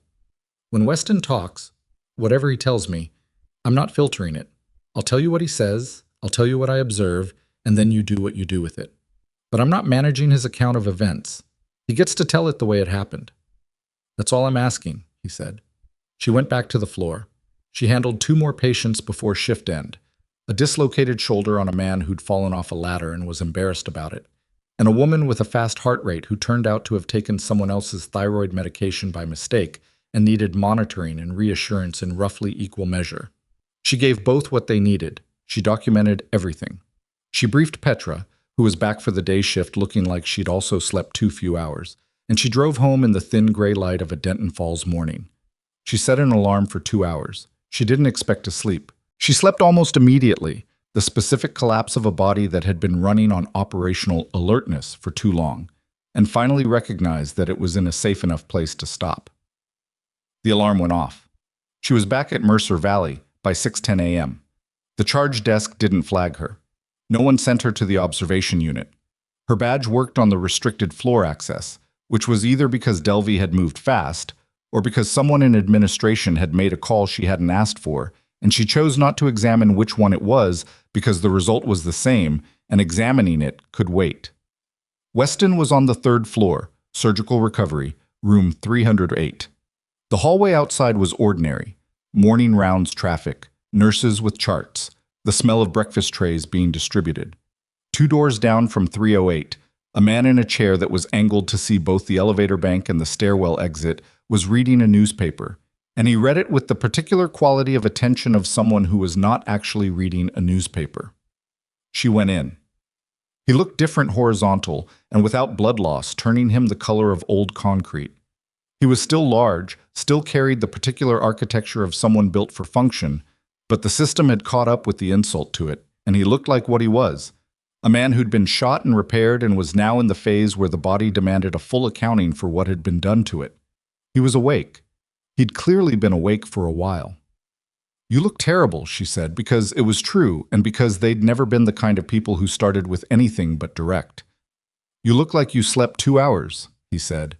"Exactly 2 hours." She pulled the chair to his bedside and sat. "How's the pain level?" "Manageable. On a scale." 4, he said. "You're lying." 6, he said, "but it's fine." She checked his surgical site without asking, lifted the edge of the dressing, assessed the wound margins, checked the drain output, palpated around the chest tube site lightly. He let her without commentary. She'd earned the access, and they both knew it. "Marsh did good work," she said. "The tube's uncomfortable." "Chest tubes are always uncomfortable. That's how you know they're doing their job." She settled back in the chair. "Delvey says you want to talk." "I want to tell you what happened," he said. "Delvey's people have the operational record. That's not what I'm talking about." "Then what are you talking about?" He looked at the ceiling for a moment. He had the particular expression of someone assembling something they'd been thinking about for a while. "The reason they knew where we were," he said. "The position was classified. Three-person insertion team, no civilian footprint. The route was confirmed clean 6 hours before we moved. Nobody outside the immediate command structure knew the timeline. Delvey mentioned a source, she said. The man they sent to my position, Weston said. He wasn't just there to stop the operation. He was there to recover something specific. We had documentation, field-collected intelligence, that was going to blow open a supply chain that's been running through this region for 18 months. He looked at her. Medical supply chain, equipment diversion. Someone's been pulling controlled equipment and materials out of hospital inventories and routing them through a distribution network that ends up... He stopped. Somewhere they shouldn't end up. She looked at him. Mercer Valley. 3 hospitals in the region. Mercer Valley is the largest. The diversion's been running longest here. He shifted, and she could see the chest tube pulling and him compensating for it automatically. The documentation we had was going to name the person inside the distribution network, the person who's been managing the diversion from the hospital end. The name from the man in surgery, she said. If he said what I think he said. Weston's eyes were very direct. Claire, I need you to understand something. The person whose name is going to come out of this, they have access to patient records, medication logs, supply inventories. They've been inside this hospital's systems for at least a year. She sat with that. And they know, he said, that you're the nurse who was in the trauma bay when I came in. They know you stabilized me. They know I'm here and alive. He paused. If they've been paying attention, and I have to assume they have, they know what you did tonight too. The man from the OR. They sent him here, Weston said. He came in for medical care because he needed it, but he came here specifically because someone told him this was the lowest surveillance option. Someone with inside knowledge of which local hospitals have law enforcement information sharing agreements and which ones don't. He let that settle. Someone who works here gave him that guidance. The room was quiet except for the soft beeping of his monitor and the muted sounds of the surgical floor morning routine beyond the door. She thought about Roberta, who'd been at Mercer Valley for 19 years. She thought about Webb, who'd filed his complaint with the speed of someone who wanted a record established quickly. She thought about the particular efficiency of the original complaint, the supporting statements from 2 other residents, the documentation already organized, the timeline already assembled. She didn't say any of those names out loud because thinking a name and saying it were different things, and she wasn't ready to say any of them. How much of this does Delvey have? She asked. The operational record, not the internal hospital piece. They've been working from the outside in. They don't have someone with daily access to the floor dynamics, the staff patterns, the way the department actually runs. He looked at her steadily. You've been here 7 months. You work nights. You see things that don't get seen during the day. Weston, I'm not asking you to be an intelligence asset, he said. I'm asking you to think about what you've seen in 7 months of overnight shifts, what's moved, what's missing, what doesn't quite add up when you're restocking the trauma bays. She went very still, because there was something. There had been something for a while. A small, nagging discrepancy in the supply logs that she'd noticed in month 2 and attributed to documentation error and checked twice more since then, and each time found the same pattern. Controlled supplies logging out in quantities that didn't match the patient census data for the relevant nights. Small amounts. Small enough that no single audit would flag it. Consistent enough that if you were paying attention over time, the pattern was there. She'd mentioned it once to Roberta, casually, as a documentation question. Roberta had said she'd look into it. The discrepancy was still there. She hadn't followed up. She looked at Weston. He was watching her face. He'd always been good at reading faces. It was one of the things she remembered from the 14 hours on the ridge, the way he'd tracked the state of everyone in that valley without appearing to be tracking anyone. You've seen something, he said. I need to look at something, she said, before I say anything. How long?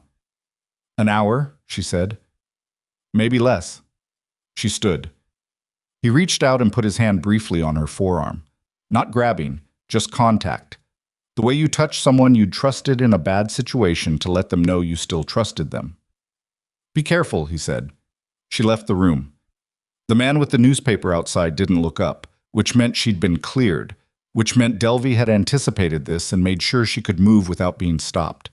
She walked to the elevator bank and took it to the administrative floor, because the supply logs were in the pharmacy-adjacent record system, and the terminal on the administrative floor had broader access than the floor terminals. And she knew this because 7 months of overnight shifts meant she'd been everywhere in this building that wasn't locked, which was most of it. The administrative floor at 6:40 a.m. was sparsely staffed. She nodded to the one person at the desk, who recognized her badge and went back to their coffee. She sat at the terminal, pulled up the supply log system, navigated to inventory reconciliation for the ER. 6 months of records. She cross-referenced against patient census. Ran the numbers the way she'd been running them in the back of her head since month 2, but now with access to all the data rather than the floor-level view. The pattern was there. Clearer than she'd expected. Cleaner, in the way that something being deliberately obscured was often cleaner than genuine chaos, because covering tracks was an organized act, and organized acts left their own kind of signature. And the authorization codes on the discrepant logouts, the staff credentials attached to the entries where supplies logged out and didn't match patient use, were not random. They belonged to one person who'd been at Mercer Valley long enough to know every system, long enough to know which logs got audited and which ones didn't, long enough to know which shifts had the least oversight and how to move materials during them without anyone asking questions. One person who, she realized now, had been in a specific position to know that the man from the OR would be looking for a hospital without a law enforcement information sharing agreement, because that person had been on the committee 18 months ago when Mercer Valley had declined to sign the agreement with Denton Falls PD.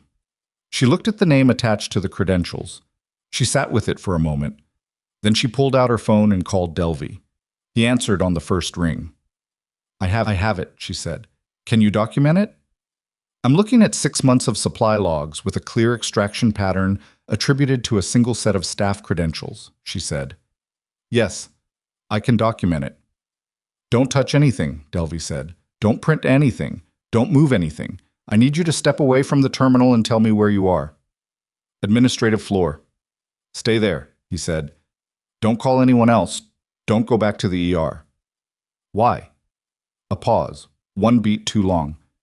Because the person whose credentials you're looking at, he said, came in for their shift 40 minutes ago. She looked at the terminal, at the name, at the supply log entries going back 6 months, at the authorization codes that attached, clearly and consistently, to a person who was now in this building. 40 minutes ago. She thought about Weston, 1 floor above her, in room 308, with a man reading a newspaper outside his door. She thought about Delvey saying someone with inside knowledge of which hospitals don't share information with law enforcement. And she thought about the committee decision 18 months ago. And she thought about who'd been on that committee. And she thought about the complaint that had been filed against her. Not the one Webb filed, but the original friction, the pattern of reassignment and obstruction that had been running since she arrived. And whether any of it had been about hierarchy and protocol at all, or whether some of it had been about making sure the person on the overnight shift who was paying attention to supply logs stayed too busy and too embattled to look closely at what she was finding. Her hand on the phone was very steady. Delvey, she said. I'm already moving, he said. Stay where you are. There's something else, she said. Tell me. She looked at the terminal, at the authorization log, at the timestamps. The credentials were used this morning, she said. 40 minutes ago isn't when they came in for their shift. She looked at the timestamp again. 40 minutes ago, someone used these credentials to access the pharmacy inventory system and delete 3 months of cross-reference data. A silence that was a different kind of silence from before. They know, she said. Claire, they know we're looking, she said. Someone told them. Or they figured it out from Weston being alive, from the man in the OR surviving, from... She stopped. How many people knew you were here? How many people knew what the man in surgery said when he woke up? My team, Delvey said. The surgical night nurse on post-op recovery. And he stopped. She heard, very faintly, over the phone, a sound she recognized. The sound of a door being opened quickly. The particular quality of fast movement in a hospital corridor. Not running, but close to running. Then Delvey's voice, not to her but to someone else, sharp and urgent, and then the line went very strange. And then, from somewhere above her, from the direction of the 3rd floor, from the direction of room 308, she heard the sound of the fire alarm system begin to activate. Not the full alarm, the pre-alarm tone, the warning sequence that played for 30 seconds before the main evacuation signal. 30 seconds. She was already moving. She took the stairs, not because the elevator was slower, it wasn't, not by much, but because a stairwell gave her walls and angles and the ability to stop and assess without being visible from a corridor, and 7 years of civilian nursing had not entirely erased the instinct that chose cover over convenience. She went up fast, one hand on the rail, her footsteps controlled, not running but close. And she was thinking while she moved because moving and thinking simultaneously was something she'd once been paid to do, and the skill didn't expire. The pre-alarm tone was still cycling, 20 seconds left maybe. The third floor would be beginning its evacuation response. Nurses moving patients, the automatic protocol of a hospital fire alarm that everyone followed even when everyone knew it was probably nothing. Because the one time you didn't follow it was the time it wasn't nothing. Weston couldn't be evacuated. He had a chest tube, a surgical drain, 2 IV lines, and a femoral repair that was less than 8 hours old. Moving him required equipment and personnel and time, and the person who'd pulled that alarm, if they'd pulled it deliberately, which she was operating on the assumption they had, knew exactly that. A fire alarm on a post-surgical floor didn't empty the building. It emptied the corridors. It moved the staff to patient rooms to begin shelter-in-place assessments, which meant the hallway outside room 308 would be, for approximately 90 seconds, less supervised than it had been with one man reading a newspaper. 90 seconds was enough. She came through the stairwell door onto the third floor as the main alarm activated. The full signal, cycling klaxon, and recorded voice, "Please proceed to your designated assembly area. This is not a drill." And the corridor was exactly what she'd expected. Controlled motion, 2 nurses moving toward patient rooms, a tech with a fire response binder, nobody standing still. The man with the newspaper was not in his chair. She didn't slow down. Room 308 was 12 feet from the stairwell door.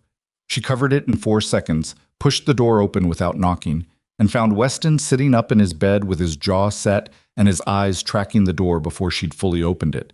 The eyes of someone who'd been expecting company of a different kind and was relieved it was her. "Someone's coming," he said. "I know." She crossed to him, checked the IV lines, assessed fast. "Can you stand?" "I can do whatever I need to do." "That's not what I asked." He looked at her. "Probably not safely." "Okay." She looked around the room. Hospital rooms at Mercer Valley were not large. Standard surgical recovery dimensions, bed against the wall, 1 chair, a narrow bathroom, the IV pole and monitor taking up most of the remaining floor space. 1 window. The window looked out on the parking structure, which was 3 stories of concrete and approximately 12 feet away. She moved to the window. It opened 6 inches, safety limited, standard. She looked at the parking structure, looked at the corridor behind her through the door's small window. A figure in scrubs was moving toward 308 from the north end of the corridor. Not running. Walking with the specific purposeful economy of someone who knew where they were going and had a reason for going there that was different from every other person in this hallway right now. She recognized the walk before she resolved the face. Roberta Finch. The recognition hit her somewhere between the chest and the stomach, not with shock exactly. She'd been carrying the possibility since she'd seen the credential name on the terminal downstairs, but with the particular weight of a thing you'd suspected and didn't want to be right about, and were right about anyway. 19 years at Mercer Valley. 19 years of building a system that worked, of knowing every audit cycle and every oversight gap, of being the person everyone brought their problems to because she had answers, always had answers, and now Claire understood one of the reasons the answers came so readily. Roberta had helped design the gaps. She stepped to the door and turned the lock. Standard interior lock, not substantial, but it would slow things down, and slowing things down was what she needed. "Weston," she said quietly, "your team outside, can you reach them?" "Phone's on the table," he said. "Don't call Delvey," she said. "His line went strange 2 minutes ago. Call whoever's the secondary contact." He was already reaching for the phone. She watched him move and assess the pain in it. Significant, controlled, the movement of someone prioritizing function over comfort, which was a choice she understood. She looked at the corridor through the door's window. Roberta had stopped. She was standing at the nurse's station 12 feet away, and she was not looking at room 308. She was looking at the evacuation response binder with the nurse on duty, pointing at something, nodding, performing competence, performing routine. The performance of someone who'd been performing routine for 19 years and was very, very good at it. Then she looked at room 308, and Claire looked back at her through the small window. The moment held for 2 seconds, which was long enough. Roberta's expression didn't change. That was the thing. It didn't change, didn't shift into guilt or panic or any of the things Claire might have expected. It just settled, like someone who'd been caught not at the act but at the truth of who they were and had already decided how to respond to that. She turned and walked back toward the north corridor at the same unhurried pace. A supervisor doing fire response. Nothing unusual. Behind Claire, Weston said, "Secondary contact is coming. 4 minutes." "Good." She turned back to him. "Anyone's going to come through that door in the next 4 minutes? It'll be hospital security responding to the alarm. Don't say anything to them about Calloway." His voice was patient. "I've been doing this for 22 years. "I know," she said. "Sorry." He almost smiled. 4 minutes. She looked at the lock, looked at the window, looked at him in the bed, the drain and the tube and the lines that made him stationary whether he wanted to be or not. She thought about Roberta walking away and what walking away meant. Not retreat, not surrender, but a person who'd just made a calculation and was acting on it. "She's going to the supply records," Claire said, more to herself than to him. "What?" "The terminal I was on. I didn't close it." She looked at him. "I didn't close the session. The logs are still open." He looked at her. "I have to go back down," she said. "You just locked that door." "You'll be fine for 4 minutes," she said. "Secondary contact is coming. The alarm's going to bring security to this floor in 90 seconds, and she's not going to come back here. She's going to go fix the things she can still fix." She looked at him steadily. "I am the only person who can stop her from doing that." He held her gaze. He didn't tell her to be careful again because he'd already said it, and they both knew it was true, and repeating it didn't make it more true. "Go," he said. She went. The stairwell. Down, faster than up, the klaxon cycling overhead, the recorded voice patient and continuous. She came out on the administrative floor into a corridor that was clearing, staff moving toward the assembly point, following protocol, the floor thinning out the way floors thinned during fire alarms. The terminal was still active. She could see it from the stairwell door, the screen still showing the supply log, the 6 months of data, the credential trail.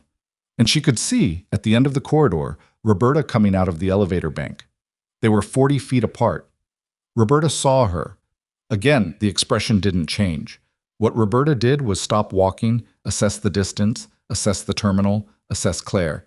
And then she started moving again, faster now, because the calculation had resolved and the terminal was the priority, and she was closer to it than Claire was. Claire was already running. She didn't beat her. Not by enough. Roberta reached the terminal 3 seconds before her hand going to the keyboard with the speed of someone who'd been managing this system for years, and Claire grabbed her wrist. Not gently. Roberta looked at her hand on her wrist, then at her face. "Don't," Claire said. "You don't know what you're doing," Roberta said. Her voice was level. The voice she used to run a department, to manage a crisis, to communicate authority without volume. "I know exactly what I'm doing," Claire said, "and so do you." Roberta pulled against her grip. Not violently. She was a 61-year-old woman who ran a nursing department, not someone trained for this, but with the determined, purposeful pull of someone who was not going to stop trying. Claire held the wrist. She had 4 inches of reach and 20 years less age, and she had no intention of letting go. "The logs are already documented," Claire said. "I photographed the screen before I called Delvey." She hadn't. But Roberta didn't know that. The pull stopped. Roberta looked at the screen, at her own credentials on the display, attached to 6 months of supply diversions. She looked at it the way you looked at something that had been true for a long time and was now going to be true publicly, which was a different experience from the private truth. "I'm going to let go of your wrist," Claire said. "Don't touch the keyboard." She released her. Roberta didn't touch the keyboard. She stood with her hand at her side and looked at the screen, and then, slowly, she sat down in the chair next to the terminal. Not at the keyboard, just in the chair. The particular exhaustion of someone putting down something very heavy. 19 years, Claire said. 22, Roberta said. I started here before the current building. Claire looked at her. At the face she'd been reading for 7 months, the 19, 22 years in it. The competence that was real and had always been real and had run alongside something else entirely. How much? Claire asked. Enough to matter, Roberta said, which was not an amount, and was also, somehow, the most honest thing she'd said. The people who received the materials, the Network Weston's team was investigating. I wasn't aware of the full scope, Roberta said. I was aware of my piece. You were aware that your piece was getting people killed, Claire said. Silence. Commander Weston's unit, Claire said. They were at that position because someone gave the team that came after them their location. The intelligence came through this network, through your piece of it. Roberta's jaw tightened. I passed materials, that's all. You passed information, Claire said. Don't restructure it. A door opened at the end of the corridor. Security, responding to the alarm, doing their floor sweep. Claire looked at the two officers who came through the door. She recognized one of them, a man named Garrett, who worked the administrative floor regularly. Garrett, she said, I need you to stay with this individual until federal agents arrive. Don't let her leave, and don't let her access any computer terminal. Garrett looked at Roberta, at the screen, at Claire's face. He was a man of practical instincts, and the practical instinct in this moment clearly registered as, something is very wrong here, and this nurse is the one who knows what it is. Yes, ma'am, he said. Roberta didn't protest. She sat in the chair with her hands in her lap and looked at the supply log on the screen, and whatever she was feeling, she kept it entirely inside, which was, Claire thought, probably how she'd kept everything for 22 years. Delvey arrived at 7:15 a.m., with 4 agents and a federal prosecutor who introduced herself as Lindsay Okafor, and shook Claire's hand with the specific efficiency of someone who had a great deal of work to do and intended to begin immediately. By 7:45, the administrative floor had been cordoned off. By 8:00, Roberta was in a federal vehicle outside the hospital's main entrance, which was where every shift change arrival and departure happened, which meant that approximately 60 members of Mercer Valley's staff saw their charge nurse of 19 years being escorted into a federal vehicle on a Tuesday morning. Delvey came to find Claire in the third-floor family consultation room, where she'd gone because it was empty and had a chair and she needed to sit down for 10 minutes without anyone asking her anything. He sat across from her. He looked like he'd also slept 2 hours, which meant they were even. The secondary contact got to Weston before the alarm reset, he said. He's fine. The room is covered. Good, she said. The man from the OR is cooperating fully, he said. His lawyer arrived an hour ago, and the initial impression from Okafor's team is that he has significant information and is prepared to offer it in exchange for consideration on the charges. He paused. His account of the network structure confirms the supply chain originating at this hospital, confirms the credential trail you found, and provides 3 additional names in the regional distribution system. Additional names here? She asked. 2 external, 1 here. He looked at her steadily. Webb. She was quiet for a moment. Not in the supply diversion, Delvey said. Webb wasn't part of the materials network, but the complaint he filed against you, the speed of it, the supporting documentation that appeared within hours from 2 other residents, that wasn't organic. Roberta asked him to file it. She looked at the window. The family consultation room at Mercer Valley looked out at a small courtyard with 3 benches and a tree that was just starting to turn, the leaves going yellow at the edges. She needed me distracted, Claire said, out of the trauma bay, off the overnight floor. You'd been flagging supply discrepancies since month 2, Delvey said. She knew. She'd been managing your proximity to the evidence for 7 months. 7 months of impossible assignments. 7 months of being the nurse everyone buried under the workload and kept away from the things that mattered. Not random hierarchy, not casual institutional dismissal, deliberate. The thing about being underestimated, she'd learned a long time ago, was that it was sometimes an accident and sometimes a strategy. The accident was benign if insulting. The strategy was a different thing entirely. Webb didn't know why she asked, Delvey said. Our initial read is that he filed the complaint because he genuinely believed his version of events, and Roberta gave him a reason to act on it quickly. He's not part of the network. A pause. He's still a problem, but a different kind of problem. The complaint is still active, she said. The board review is Thursday, he said. Given the circumstances, I expect that timeline to change significantly. She looked at him. I don't want it changed because of federal intervention. I know. I want it changed because the clinical record is accurate and the review board can read it. That's a principled position, he said, which was what he'd said before, on this same topic, and this time she almost said you mentioned that but didn't.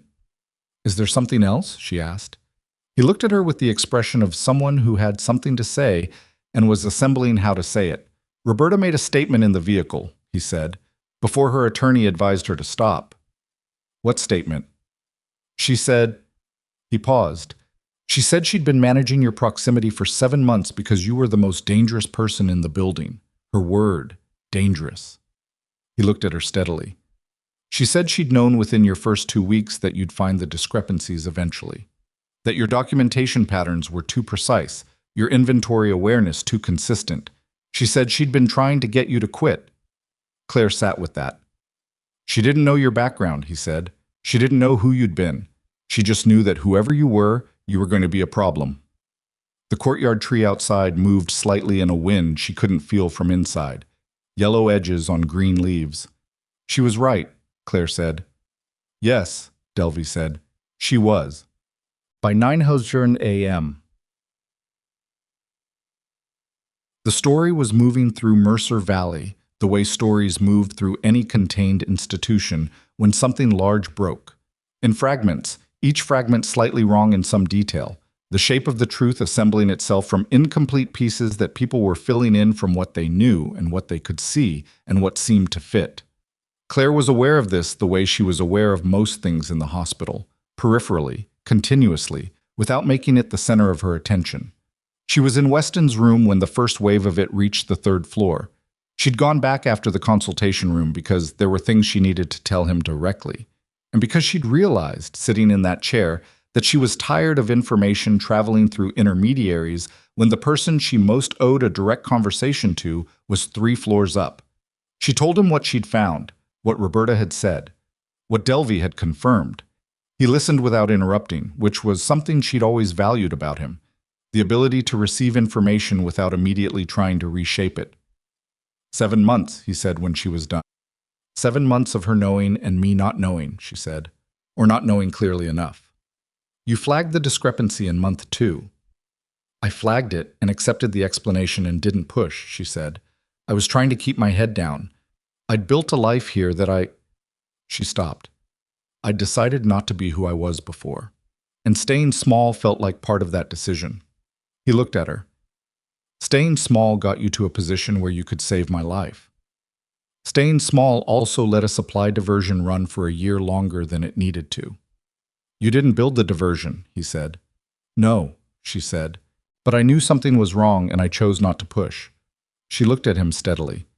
That's on me. Not because I was obligated to fix it. I'm a nurse. It's not my jurisdiction. But because I had the information and I let someone else's explanation override what I was actually seeing. A pause. That's the thing I have to sit with. He was quiet for a moment, then he said, I know something about that. She looked at him. The operation that put me in your ER, he said. I had a timeline concern 3 days before we moved. Something felt off about the intelligence sequencing. I raised it with the commander and he cleared it, and I let it go because he cleared it, and because second-guessing cleared intelligence is not... He stopped. Breathed. 2 of my guys took wounds that night that they didn't have to take. I let a concern go because raising it twice felt like the wrong move. She looked at him. At the chest tube and the drain and the surgical repair under the dressing and the monitor doing its patient work. We're both going to sit with things, she said. Yeah, he said. That seems right. Martinez found her in the corridor at 10:30. She came around the corner with the expression of someone who'd been looking for her specifically and had been at it for a while. And when she saw Claire, she stopped, and the expression shifted into something that was too layered to read in a single look. Roberta, she said. Yes, Claire said. Martinez looked down the corridor. She was still in her residence coat, which meant she'd been on shift since, Claire did the math, yesterday at some point, which was a significant number of consecutive hours. I submitted that supporting statement, Martinez said, after Webb filed the complaint. I know. Delvey told me it was flagged as a conflict of interest. It was accurate, Martinez said. The clinical timeline was accurate. Your decision was correct. I know it was. I should have... Martinez stopped. I should have pushed harder in the bay. When I saw the tracheal deviation, I knew. I was building to it. I was 30 seconds behind where I should have been. Claire looked at her. Martinez was 27, maybe 28, in the early years of the education that turned book-trained doctors into actual clinicians. The education that was mostly made of things going wrong in ways you hadn't anticipated and learning to anticipate them. You made the call when I made it, Claire said. You backed it in the room when it mattered. You documented it accurately after. Webb's been making it very uncomfortable. Webb is going to have his own set of problems shortly, Claire said. Not because of the complaint. He filed it for reasons he believed were legitimate, even if the reasons were being manufactured by someone else. But the board review is going to look at the full clinical record, and the full clinical record is what it is. Martinez studied her. Who were you? Before this? It was a direct question, the kind that younger people asked when they were done with implications and wanted the actual thing. Army, Claire said. Trauma. How long? 8 years. And you just stopped, Claire said. Yes. Martinez absorbed that. Why? It was the question that had the long answer and the short answer and the true answer, which was somewhere between the two and not entirely fixed. I needed to be somewhere quieter for a while, Claire said. I thought nursing would be quieter. Martinez looked at her for a moment. Then, to her credit, she almost laughed. How's that working out? Poorly, Claire said, and meant it in the way that wasn't entirely a complaint. Well, the board review was moved. Not canceled, moved to Thursday as scheduled, but with an agenda that had been restructured significantly by the time the notice reached Claire at 11 o'clock a.m. through an email from the director of nursing, who was not Roberta Finch, and would not be Roberta Finch, and was currently the assistant director, a man named Gerald Park, who'd been in the role for 8 years and was, Claire had always thought, more interested in doing things correctly than doing things conveniently. The email said, in light of recent developments regarding the incident of date, the board will be reviewing the complete clinical record alongside available context that may be relevant to scope of practice determinations. Your attendance is requested. An attorney is welcome if you choose. She forwarded it to no one, filed it, and went back to work. Because there was work. There was always work. The ER didn't pause for federal investigations or supply chain revelations or the arrest of a charge nurse who'd spent 22 years learning where the oversight gaps were. The drunk driver from 2 nights ago had been discharged and replaced by a man with a fractured wrist, and a woman with an asthma exacerbation, and a teenager who'd taken too many of something she wasn't admitting to and who needed monitoring and a very specific kind of non-judgmental attention. Claire gave the teenager the attention. She sat with her for 20 minutes while the charcoal did its work, and she didn't ask what she'd taken or why, and she didn't make her feel surveilled, and she stayed present with the kind of steadiness that wasn't performed. It was just what she had, and she could give it. The teenager, whose name was Allie, and who was 16 and looked like she'd been carrying something very heavy for a long time, said at one point, "Are you the one they're saying arrested someone this morning?" "I didn't arrest anyone," Claire said. "I'm a nurse." "But you did something." "I documented supply logs," Claire said. "Federal agents did the rest." Allie looked at her. "That's very boring." "It really was," Claire said, which was not entirely true but was true enough. Allie was smiling slightly when the attending came in to assess her, which was not nothing. At 1 o'clock p.m., Webb appeared in the doorway of the medication room where Claire was logging a controlled substance pull. She finished the log before she looked up. He was standing in the doorway with an expression she couldn't immediately categorize. Not hostile, not conciliatory, not any of the familiar registers he'd been operating in since she'd arrived at Mercer Valley. Something more unsettled than any of those. "I didn't know," he said. She looked at him. "About Roberta. About why she asked me to file the complaint quickly. I didn't know she had a reason beyond—" He stopped. "I genuinely believed the scope of practice issue was real." "The scope of practice issue is real," she said. "The clinical decision I made was outside my formal scope." "That's accurate. The fact that I was right about the diagnosis doesn't change the procedural fact." He blinked. That was clearly not what he'd expected her to say. "The complaint is still active," he said. "I know," she said. "I'm not asking you to withdraw it. The board can assess the full record and make its determination. He looked at her for a moment with the expression of a person encountering a situation that kept refusing to resolve into the shape they'd anticipated. "Why not?" he said. "Why not what? Why not ask me to withdraw it? You have," he gestured vaguely, "you have federal investigators in the building. You have, because whether I made the right call in that bay is a clinical question that should be answered by people who assess clinical questions," she said, "not by what's happening in the rest of this building." He stood in the doorway. He was doing the recalibration she'd seen him do before, the version of events reassembly. But this time it looked less like justification and more like something genuine. "You knew about the femoral," he said. "The second patient. You knew before I did." "I'd seen the mechanism before," she said, "in a different context." "Where?"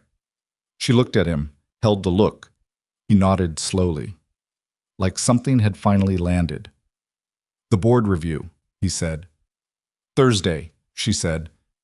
"I'll submit an amended statement," he said. "The original complaint stands, the procedural facts stand, but I'll amend the characterization." He paused. "I'll say what actually happened, clinically, without the framing Roberta suggested." She looked at him steadily. This was not an apology. They both knew it, but it was the thing that was worth more than an apology, an accurate account. "That's all I'm asking for," she said. He left.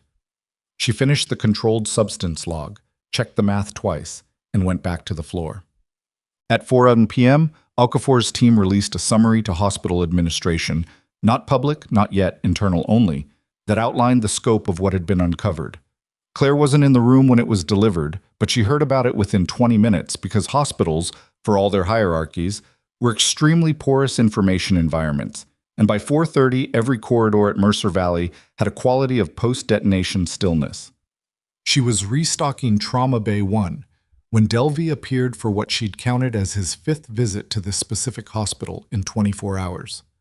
"The scope is larger than Roberta's piece," he said. She didn't stop restocking. "How much larger?"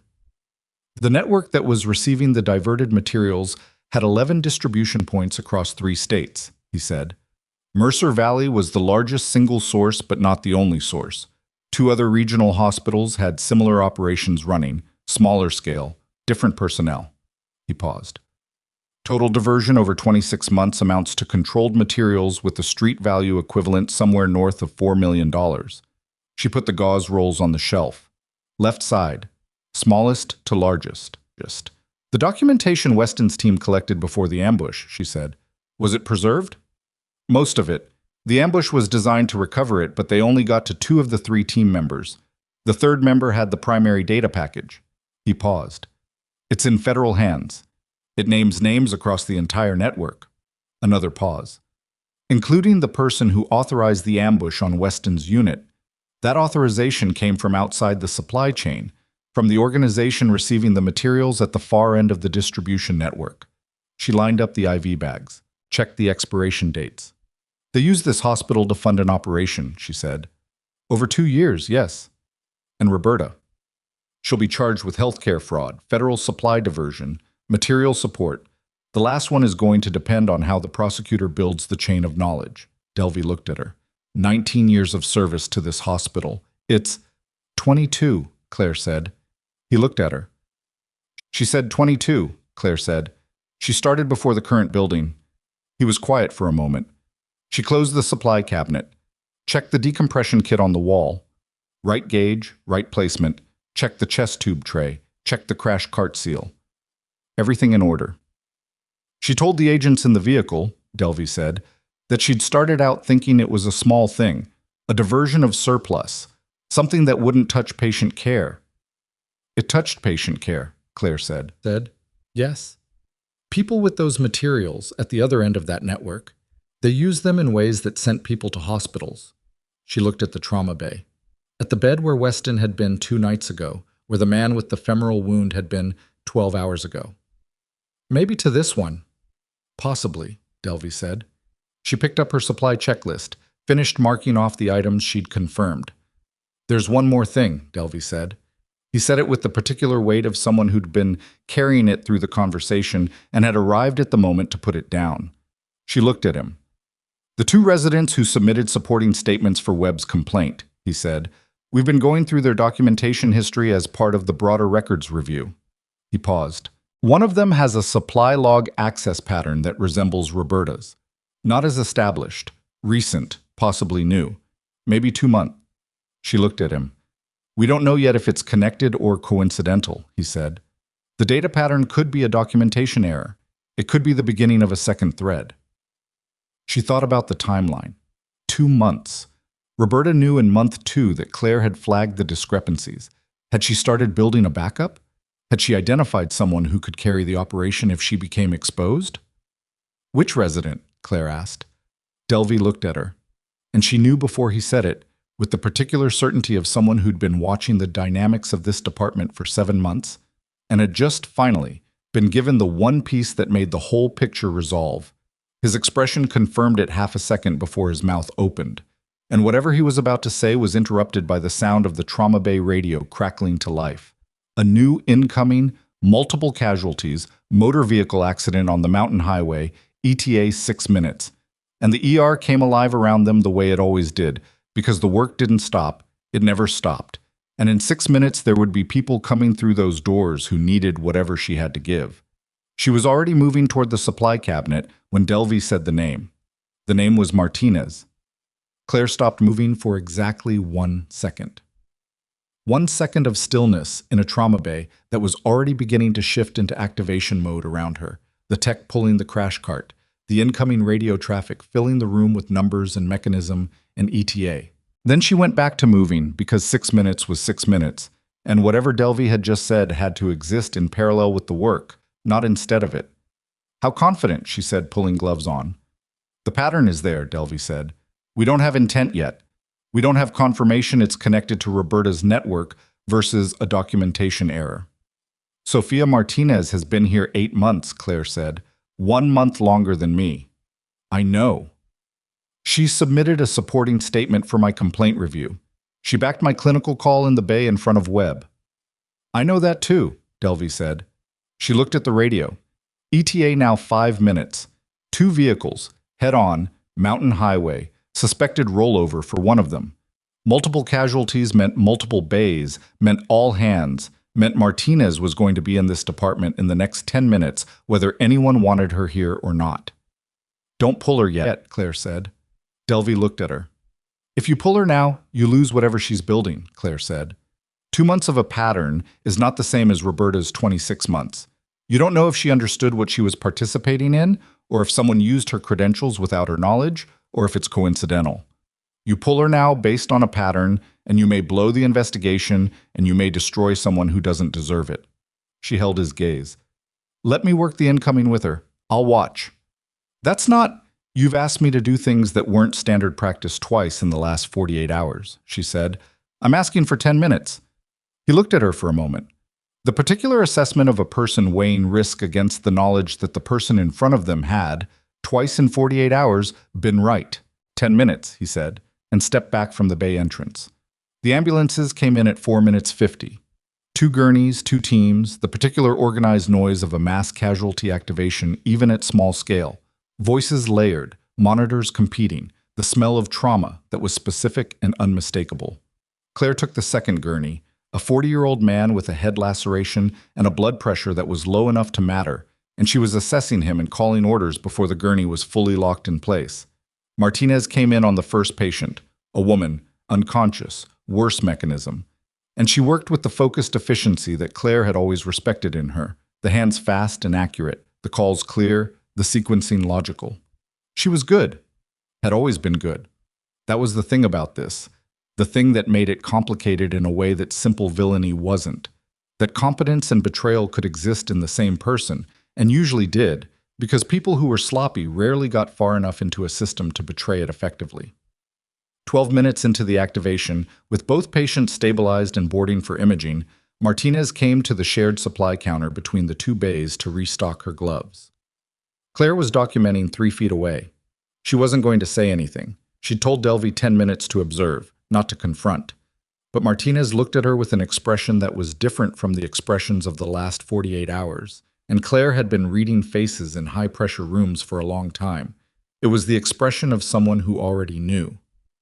They're going to talk to me, Martinez said. Quiet. Not a question. Claire looked at her. Delvey's team, Martinez said. I saw them on the floor this morning. I know what Roberta... She stopped. Her jaw moved slightly. I've been trying to figure out how to... She stopped again. How long have you known? Claire asked. About Roberta? 3 weeks. She was looking at the gloves in her hand, not at Claire. I found a discrepancy in the log. I was going to report it. She told me it was a documentation error and showed me a correction, and I thought... She stopped. I thought I'd been wrong, but the pattern kept being there. Did you use your credentials to access the pharmacy system this morning? Claire asked. Direct? Because there was no useful version of this conversation that wasn't direct. Martinez looked at her then. What? Supply log access, pharmacy inventory, your credential code, 6:14 a.m. I was on the floor at 6:14, Martinez said. I hadn't been near the administrative terminal. Her expression shifted. The recalibration of someone running a timeline against an accusation and finding the math wrong. Someone used my code? Claire looked at her for 3 seconds, long enough to read what was in her face, which was not guilt, which was not the careful assembly of a person managing their own exposure. It was the specific alarm of someone who'd just understood that they were inside a problem they hadn't chosen. I need you to go talk to Delvey right now, Claire said. Not later, now. Tell him everything you just told me, and tell him where you were at 6:14 and tell him you want to cooperate fully. I believe you, Claire said. Go make sure he does too. Martinez went. Claire watched her cross the corridor toward the administrative floor where Delvey's team had set up, and she turned back to her documentation, and she thought about the specific cruelty of a system that would use a young resident's credentials as a buffer. Another layer of deniability, another person who could take a fall if the investigation got too close. And she thought about Roberta, who'd spent 22 years learning exactly which pieces to move and when. Delvey found her 20 minutes later with an expression that had shifted enough to tell her the answer before he spoke. Her access logs for this morning are inconsistent with the terminal location, he said. She was logged into the floor nursing system at 6:14, which requires a different physical terminal than the administrative floor. Someone had her credential information and used it remotely. He paused. Roberta had administrative override access to credential management. She could have pulled Martinez's code. Setting her up, Claire said. If the investigation got close, Martinez takes the pattern hit and Roberta's trail gets muddied. Martinez is cooperating. She has 3 weeks of documented concerns she'd written down on paper and hadn't submitted yet. She was scared of getting it wrong. He looked at her. She was scared of the same thing you were scared of in month 2. Claire absorbed that. The difference, she said, is she was a resident and I'd been in rooms where getting it wrong had a different cost. She looked at the trauma bay. That's not a judgment on her. That's just what it was. Thursday came. The board review convened at 8 a.m.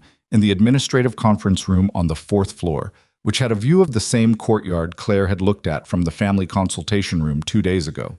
The tree was more yellow now. The leaves were giving up the green in stages. Gerald Park ran the meeting. He was methodical, careful, the kind of administrator who read the full document before forming an opinion and was occasionally annoying because of it and mostly valuable for the same reason. Present, Park, 2 board members, the hospital attorney, and Webb, who sat across the table from Claire with the amended statement in front of him and the expression of someone who'd spent 48 hours deciding who he wanted to be and hadn't entirely finished deciding. The clinical record was reviewed in full, every timestamp, every documented finding, every decision point. Claire walked them through it when asked, not defensively, just accurately, the way she documented everything, precisely, without embellishment, without concealment. Webb submitted his amended statement. He read it aloud, which Park had not required, but which Webb had apparently decided was necessary, and the reading of it was the most honest thing Claire had heard him say since she'd arrived at Mercer Valley. He described the clinical timeline correctly. He described what she'd identified and what he had initially missed and what the outcome had been. He used the word correct about her decision without qualifying it. It cost him something to say it. She could see that. She didn't think it should have cost him nothing. The board deliberated for 40 minutes.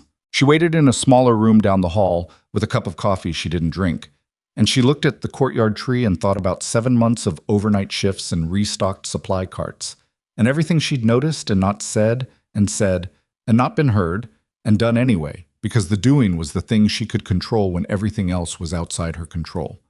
Park came to get her himself.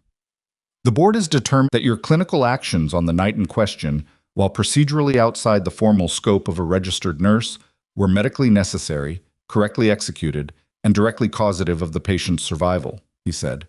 He read it from the paper, which was right. It should be on the record as stated, not paraphrased. The complaint filed by Dr. Webb has been reviewed in full context and will not result in any adverse action against your nursing license or your employment record. He looked up from the paper. The board further recommends a formal review of scope of practice protocols for advanced background nursing staff, with a working group to be established within 30 days. She looked at him. A working group? Yes.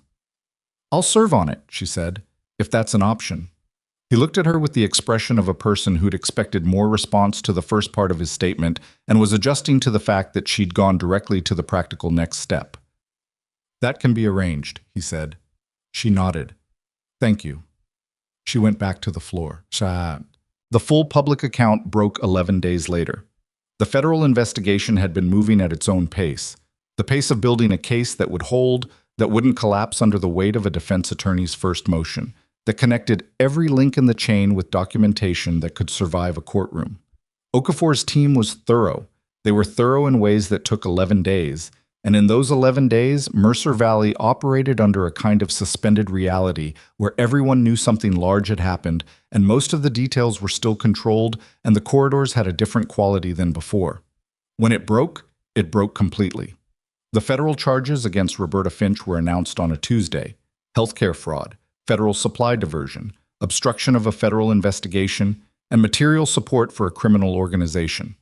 The last charge was the one that landed hardest, the ones that put her actions in contact with the violence that had followed from them, that named her as a link in a chain that had ended with people being shot. She was 61 years old and had spent 22 years being essential to the functioning of a department that hundreds of patients had passed through, and she had spent a significant portion of those 22 years siphoning what that department produced into a network that used it for harm. Those two things were both true and would remain both true regardless of how the case resolved. And Claire thought about that, about how people contained their contradictions, about how competence and corruption were not mutually exclusive, about how the most dangerous kind of wrongdoing was the kind performed by someone who was genuinely good at their job.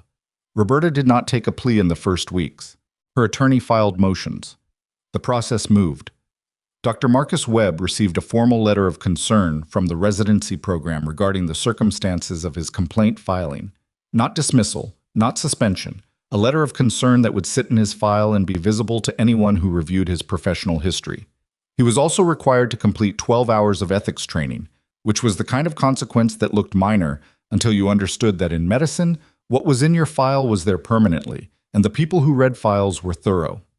He asked to speak to Claire one more time in the break room on a Thursday afternoon when the shift had quieted. I keep trying to figure out what I owe you, he said. Not the flat voice this time, something more unformed. Nothing, she said. It's not a debt, she said. You made calls that were wrong.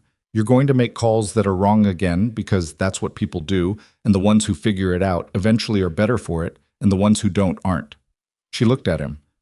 What you owe isn't to me. It's to the next patient who comes in and needs you to read them instead of the textbook. He sat with that.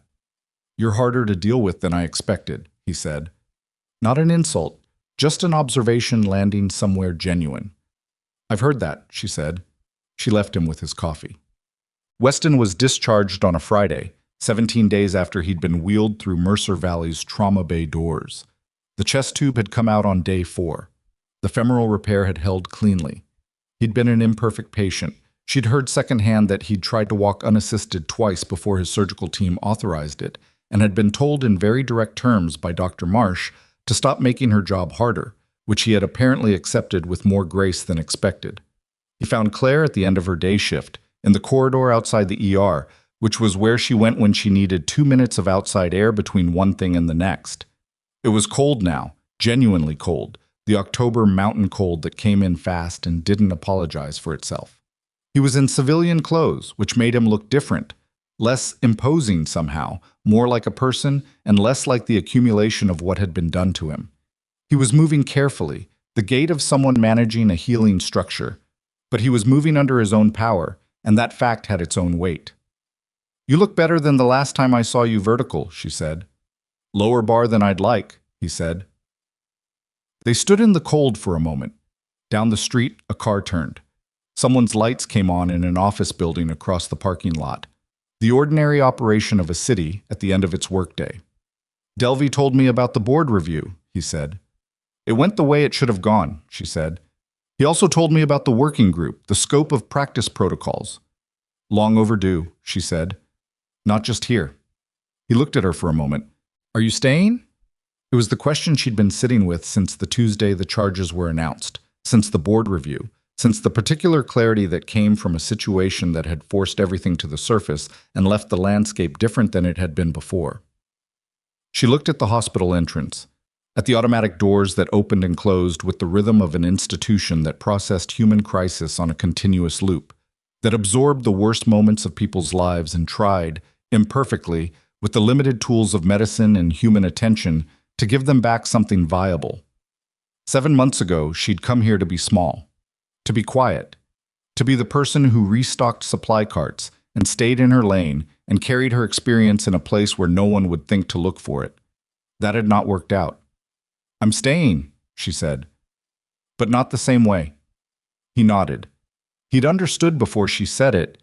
It was in the question, really, the understanding that the answer was going to be a changed thing rather than a yes or a no. "The working group," he said. "The scope of practice review." "And the trauma protocols," she said.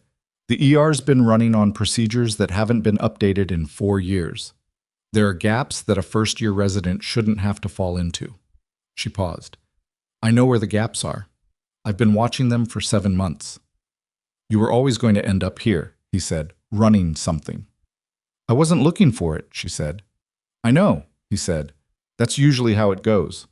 She looked at him, at the person she'd pulled through 14 hours on a ridge 7 years ago and then not seen again until he'd arrived on her gurney with 3 bullet wounds and a name on his lips that nobody in this building was supposed to know. "Take care of the repair," she said. "Marcia's work is good. Don't wreck it by going back too fast." "Yes, Major," he said, which was the second time he'd said it and the second time it landed differently than she'd expected. She almost corrected him. She'd been correcting it, internally, for 3 years. The rank, the identity, the version of herself that had existed before the decision to step out of it. She'd been telling herself that person was a previous chapter, finished, filed. She didn't correct him. He put out his hand. She shook it, firm, brief, the handshake of 2 people who'd been in a bad place together and come out of it and didn't need to perform the significance of that. He walked to the car that was waiting for him at the curb. She watched him get in. She went back inside. But the formal appointment came 3 weeks later. Gerald Park delivered it in person, which she hadn't expected. She'd assumed it would be an email, a memo, something processed through the administrative efficiency of a hospital that had been through enough upheaval to want its paperwork clean and its in-person conversations minimal. But Park came to the nursing station at the end of her shift on a Thursday, and he had the appointment letter in his hand, and he gave it to her directly.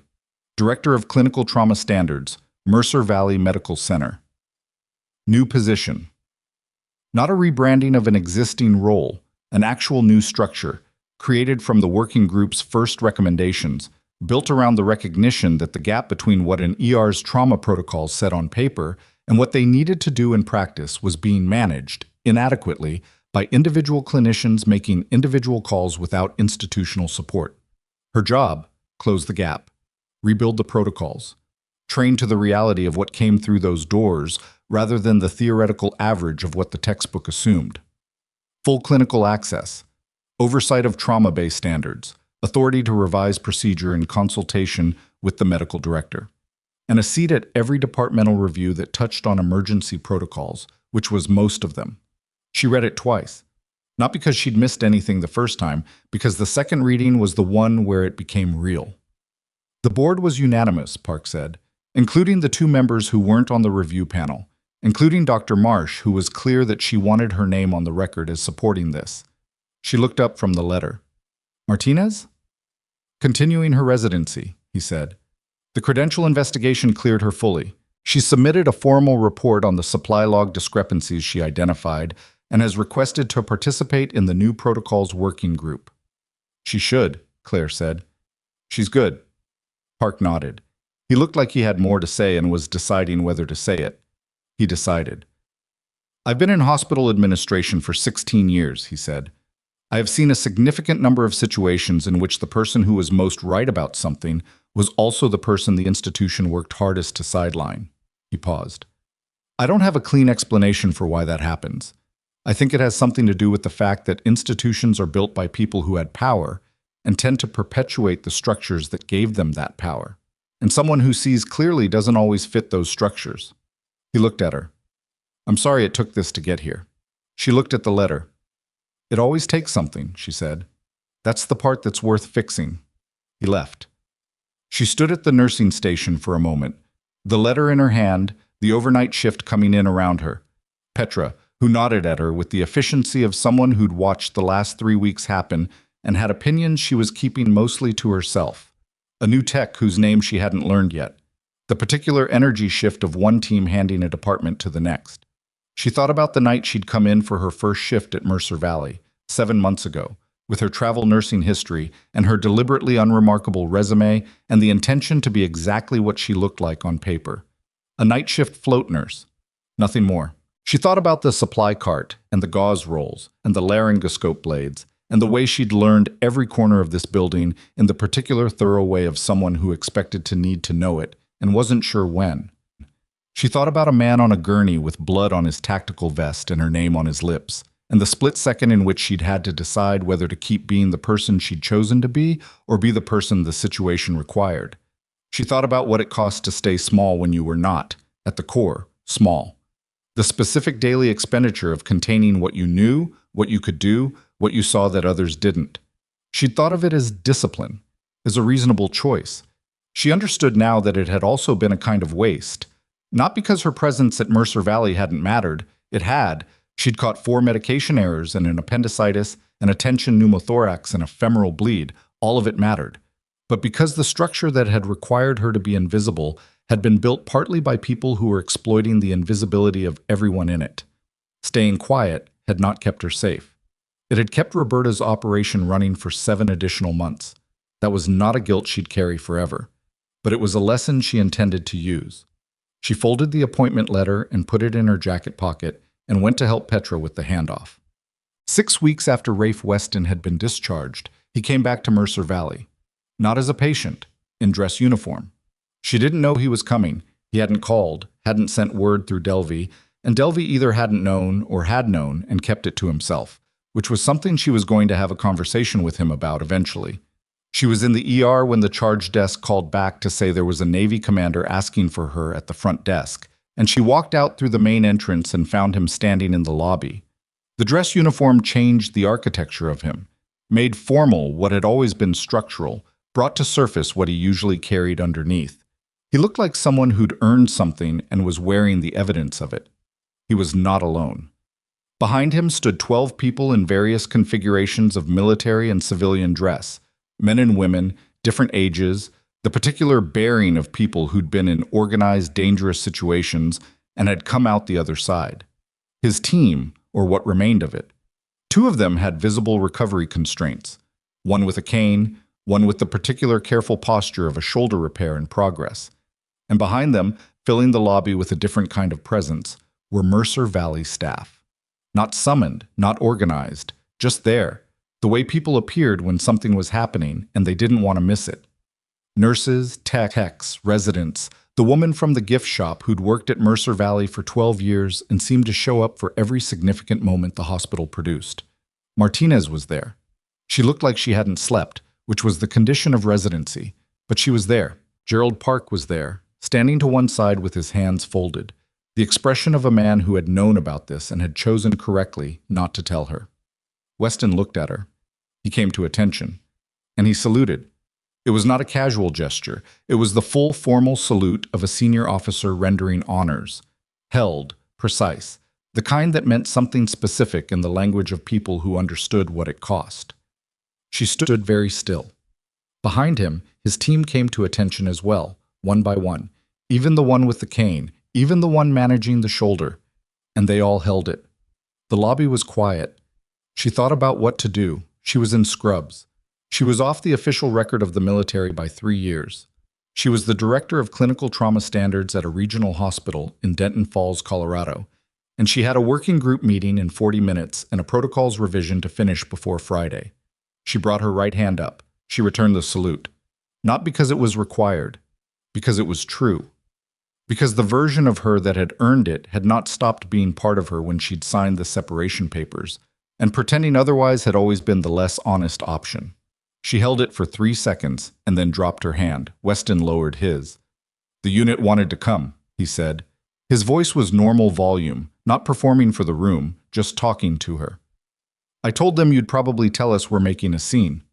"You are making a scene," she said. "Yes, ma'am," he said. She looked at the people behind him, at the two who were carrying their recoveries visibly, at the faces of people who'd been in a valley somewhere and had come out of it because, at some point in the chain of events, she'd done her job. She looked at the Mercer Valley staff filling the back of the lobby, at Martinez, who was blinking more than usual, at Petra, who was not a person who showed things openly and was showing things openly. She had never needed this. Had not come back to medicine for recognition, had not stayed through 7 months of impossible assignments and supply log flags and scope of practice complaints for the moment of being acknowledged. It was not what any of it had been about. But she was human. And this was the lobby of the place she'd decided 3 weeks ago to stop being invisible in. "You should have called," she said to Weston. "You would have told me not to come," he said. "Yes," she said. "That's why I didn't call," he said. She looked at him, at the unit behind him, at the room. There was a thing she'd learned in 8 years of treating people in the worst moments of their lives, and it was this. Strength was not the absence of being affected. Strength was being affected and continuing to function. It was knowing what hurt and not letting the hurt make your decisions for you. It was standing in a room where everything had tried to diminish you, and having done the work anyway, having done it correctly, having cared enough about the person on the table to override every system that told you to step back. She had been underestimated in this building for 7 months.